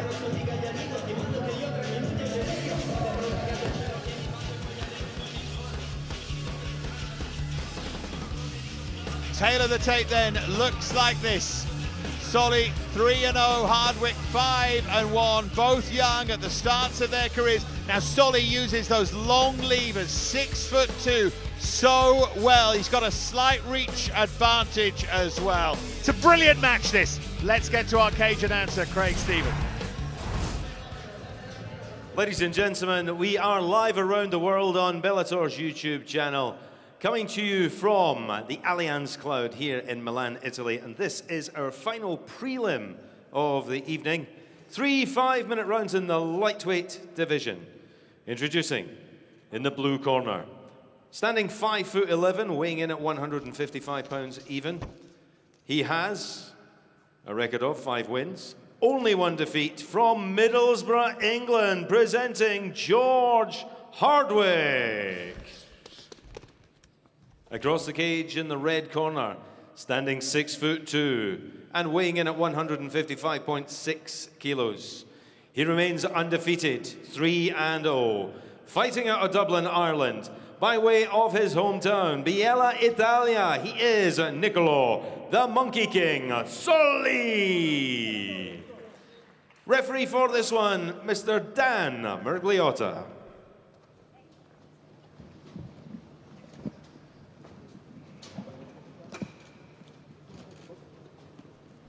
So Niccolo Soli and George Hardwick here. The Monkey King crawls out of his corner and is ready to do battle. He is a unique talent, but Hardwick is exceptional as well. And it's already an explosive start on the feet here. Yeah, fast exchanges so far from both guys. Hardwick actually has a really strong background in kickboxing and Muay Thai, so he will not feel uncomfortable here. But I think we're going to see the ground game, maybe looking to expose the back. He's got a really good back take and a phenomenal rear naked choke attack, so that would be a good option. Soli is a risk taker, though. He loves to entertain, loves to be flashy, and he's promising a performance here this evening. 4-0 as an amateur Soli, 3-0 as a pro, yet to be beaten. Good leg kick there from Hardwick. Wild, isn't he, Soli? Great to watch. Yeah, every single one of these shots so far has been thrown with evil intentions, for lack of a better word. The problem is, Soli was punching really nicely there in the end of his shots, but he went in a little bit too deep here, and now George gets the ground game going. Double unders. We'll see if he can do something with it. George Hardwick said that Soli fights immaturely and leaves large openings. He's going to take advantage of those.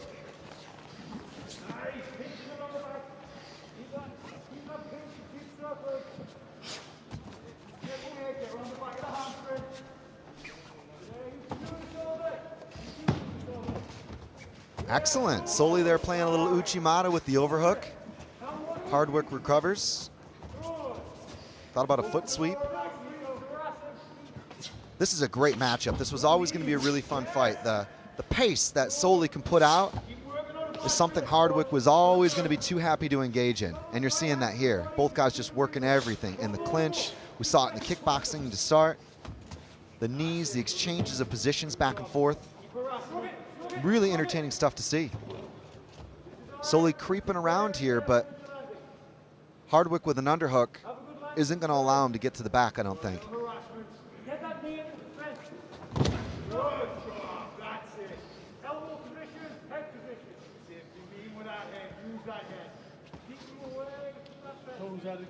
Soli's never gone past round 2 in his combined amateur and professional fights.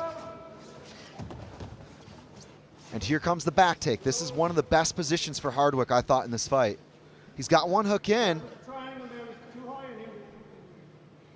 John Kavanagh talking about the triangle. You could hear it there. I don't think Hardwick's going to go for that. I think he's going to try to stay a little bit deeper. Yep, and then re-grip either for a body triangle. There, makes the correct adjustment with his hips and then gets the connection with the figure 4. He's got to maintain the position and not get dropped off as Soli teepees up here.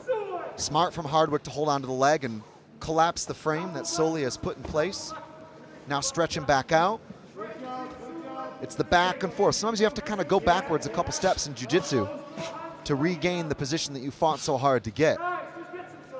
And as Soli now tripods up and tries to shake him, Hardwick has to address that. And that's what you're seeing here. Now he's going to go for the choke. It looks to me like he's got the arm underneath the chin. Now he's had to release. It's fascinating to watch them upside down, isn't it? Looking at their options. Hardwick in particular, trying to work out the right way to break this man down.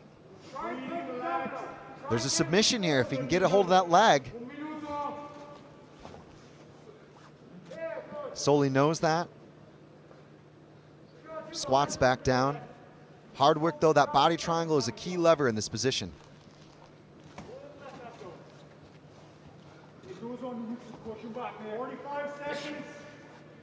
Yeah, Hardwick just sticking to him.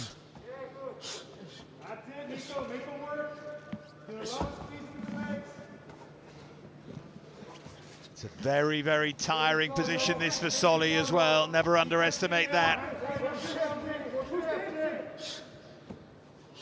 Nice punches here from Hardwick. He's staying busy. This isn't just a pure grappling matchup. This is MMA, and he knows it, so he's trying to do everything he can. Now he goes back to that leg. I believe that's called the Suloyev stretch. Someone on the internet is going to correct me if I'm wrong, but that's a submission. He could finish this. There we go. Wow. Seconds to go.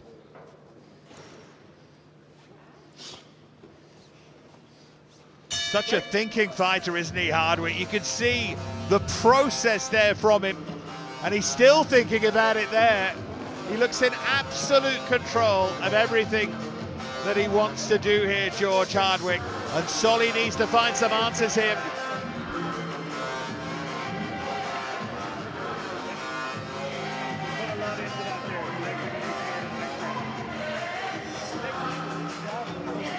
Very interesting round so far. Hardwick was able to get the back like I thought he was going to go for. And for sure, neither fighter looked uncomfortable on the feet. So Soli, I think, needs to get back to basics, make sure he stays on the end of his combinations and doesn't allow Hardwick to get that body lock, because that was where it all went wrong. Hardwick was able to get him up to the fence, and then, of course, get into that takedown scenario where the back take unfolded.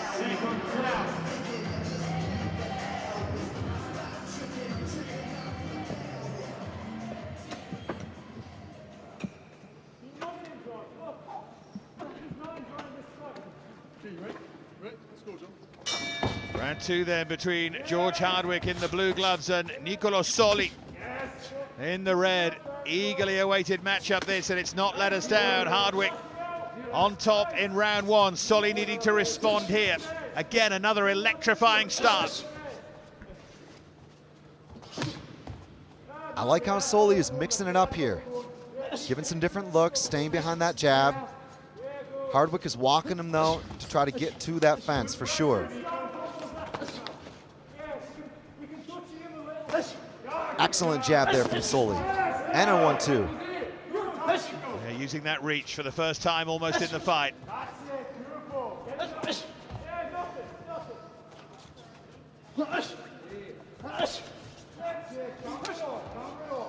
I'd like to see him throw the uppercut a little bit more as well if he could set it up with those long arms.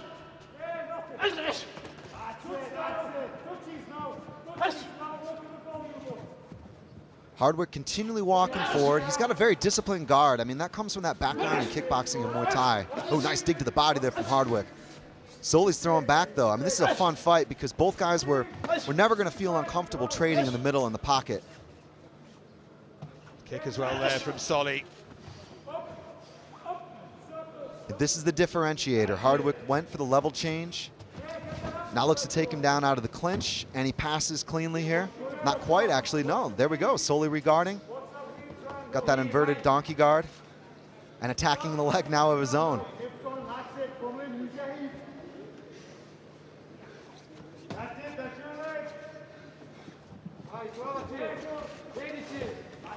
Hardwick stays with it and then gets the back take. Beautiful. He avoided the leg lock attack. Now has both hooks in. It's a dangerous position now, this for Soli. This is where he found magic in the last round. This is where he was able to really shut down Soli. It was the least competitive position.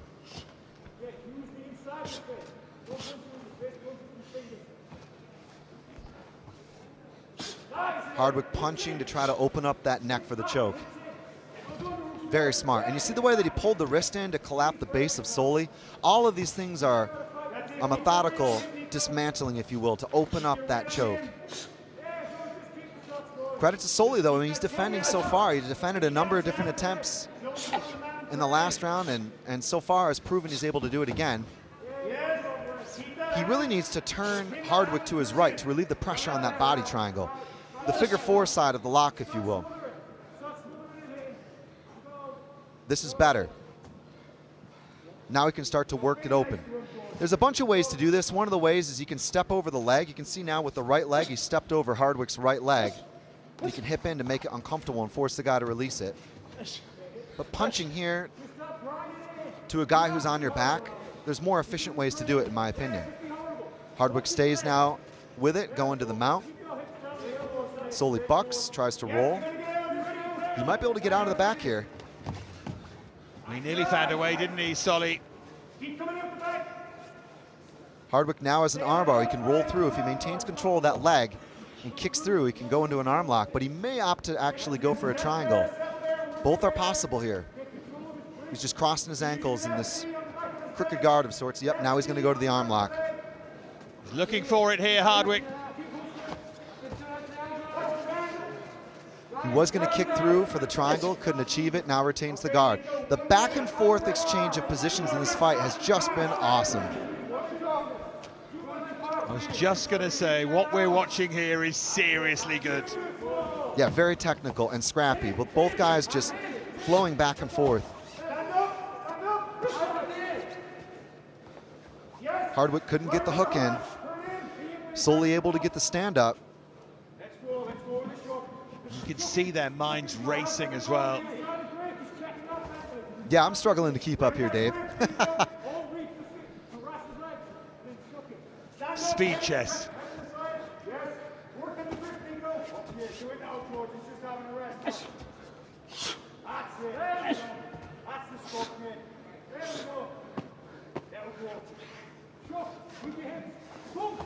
All of that said, Hardwick feels like he's having the better of it here. Closing seconds now of the second round. There we go. Hardwick able to get him down off the fence. Nice. Very, very nice. I love the way he did that as well by sweeping out the back foot. Great round, but a strong round for Hardwick. And I think Soli has to come up with something a little bit more efficient, because right now he's up the river, and quite frankly, he's losing this fight. No paddle at the moment. Needs to find one. Surely Hardwick 2018. And Soli needs a massive final round here. Both so impressive in their own way. There's something almost robotically good about Hardwick. Yeah, I agree. He's such a well-trained guy, and he's so good in so many different ways. Like, he could kickbox in this fight if he needed to. He could do a lot of different things because he's just so well-rounded. And I think that's been the difference here, is he's always prepared to take the fight wherever he needs to, based upon how it unfolds in front of him. Because a guy like Soli is so unpredictable, and you just need to be able to have those things in your back pocket.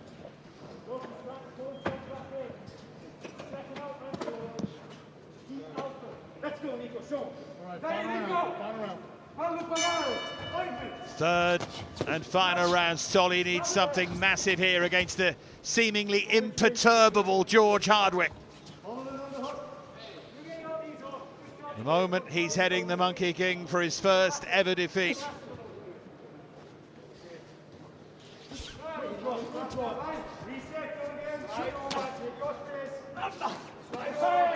Nice counter right there from Hardwick. Soli's going for broke here. I mean, he's throwing some big shots, which is good, but I want to see him set those up. Nice right. That was good. Good counter right hand there from Soli. The jab is going to set everything up, but the thing is, one of the things that I figured was going to be an issue was Soli committing so hard to every single strike. I don't want to say he's punched himself out because it's been a tricky pace as well on the mat. It's not an easy thing when a guy's got your back for that much of 2 rounds at this point.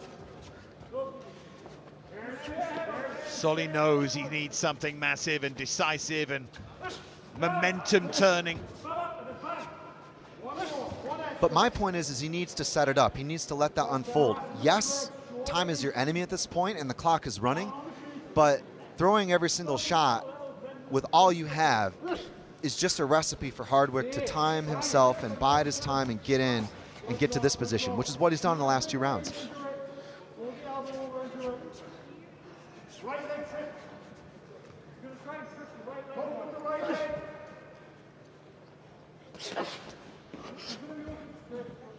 Yeah, I'm with you. When the winning moment comes, the moment you turn it round, it may only take a split second, but it's the minutes that you've spent building towards it. But how many fighters do we see knowing that, but still panicking and still trying to make things happen too quickly? Right hand from Soli, but great response from Hardwick with that work to the body, and then an elbow as well. Excellent body work there from Hardwick.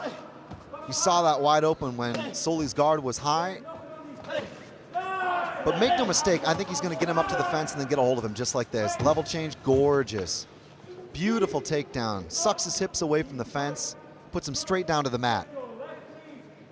This is what has won Hardwick this fight. The willingness to adapt, the willingness to go out there and not be one-dimensional. Little warning there to get your toes out of the cage to Soli.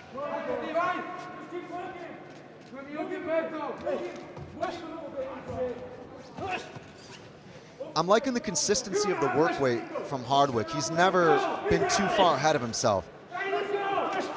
The footwork follows everything, whether it's his punches or his kicks or his wrestling, everything is set up. He's never out of position. Very fundamentally correct. And he's been prepared for a tricky fight against a guy who's unbeaten, you know, a guy who's not been stopped. That dig to the body again, it was so well placed from Hardwick. And that too. Soli went for a takedown. He's tired. I don't want to call it a lazy or a desperate takedown, but Hardwick read it, nice sprawl, and then now is able to find himself in a dominant position on the mat. So Soli went in and Hardwick sprawled and then converted now to a dominant grappling position himself.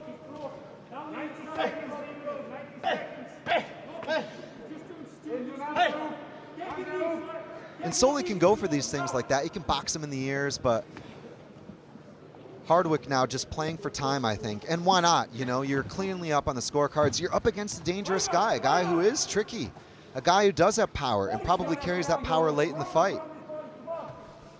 Just dismantle him piece by piece. Stay methodical. Follow the blueprint. Stick to the game plan. Keep doing enough. He's done more than enough so far. And take the back again. Here we are. I said it during the walkout. I felt that the back take was going to be a vital thing in this fight.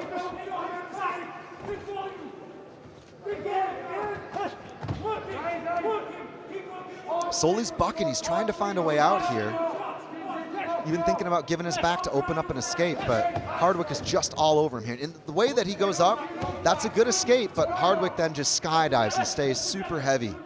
He's feeling sorry for himself there, Soli, I think, feeling his left eye and feeling that the world's against him as we head into the final 30 seconds.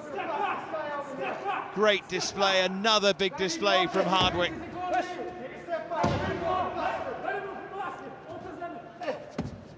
Soli's had enough, hasn't he? By the looks of things, he knows the way the wind is blowing, and it's blowing the way of the man from Middlesbrough. Hardwick back in, seconds to go here. A few good punches for good measure. A dominant performance, and I believe a dominant win on the cards for George Hardwick here tonight. Soli's really disappointed. You can see there the little shake of the head, but Hardwick knows, Soli knows. He got better as the fight went on. Absolutely, and for sure some 10-8 rounds, I would say, on the scorecards. We'll see what the totals are, but just great rounds here from George Hardwick tonight, and a tough test and some lessons learned, I believe, for Soli. Here we see the exchanges on the feet, and Soli absolutely did have his moments. You see the right hand landing there. Hardwick now responding with the body shots. But I believe one of the key themes for this fight was Hardwick's ability to close the distance, take him down off the cage, and get to the back. Here we see that double leg, just bouncing him off the fence, sucking the hips away. Very efficient performance from George Hardwick here tonight. Super efficient, and a winning performance as well, surely. Yet another really good match on these prelims, but one in the end that isn't that hard to score. Soli beleaguered and beaten, and I think he knows what's coming. Hardwick will move on and will be very, Ladies and very gentlemen, tough to all beat. three judges see this the same way. 30 points to 27. Going in favour of the winner by unanimous decision from Middlesbrough, England, George Hardwick. 30-27 was probably the best that Soli could hope for. George Hardwick, the winner of the final preliminary fight by unanimous decision. He goes to 6-1. It'll be interesting to know where he goes next.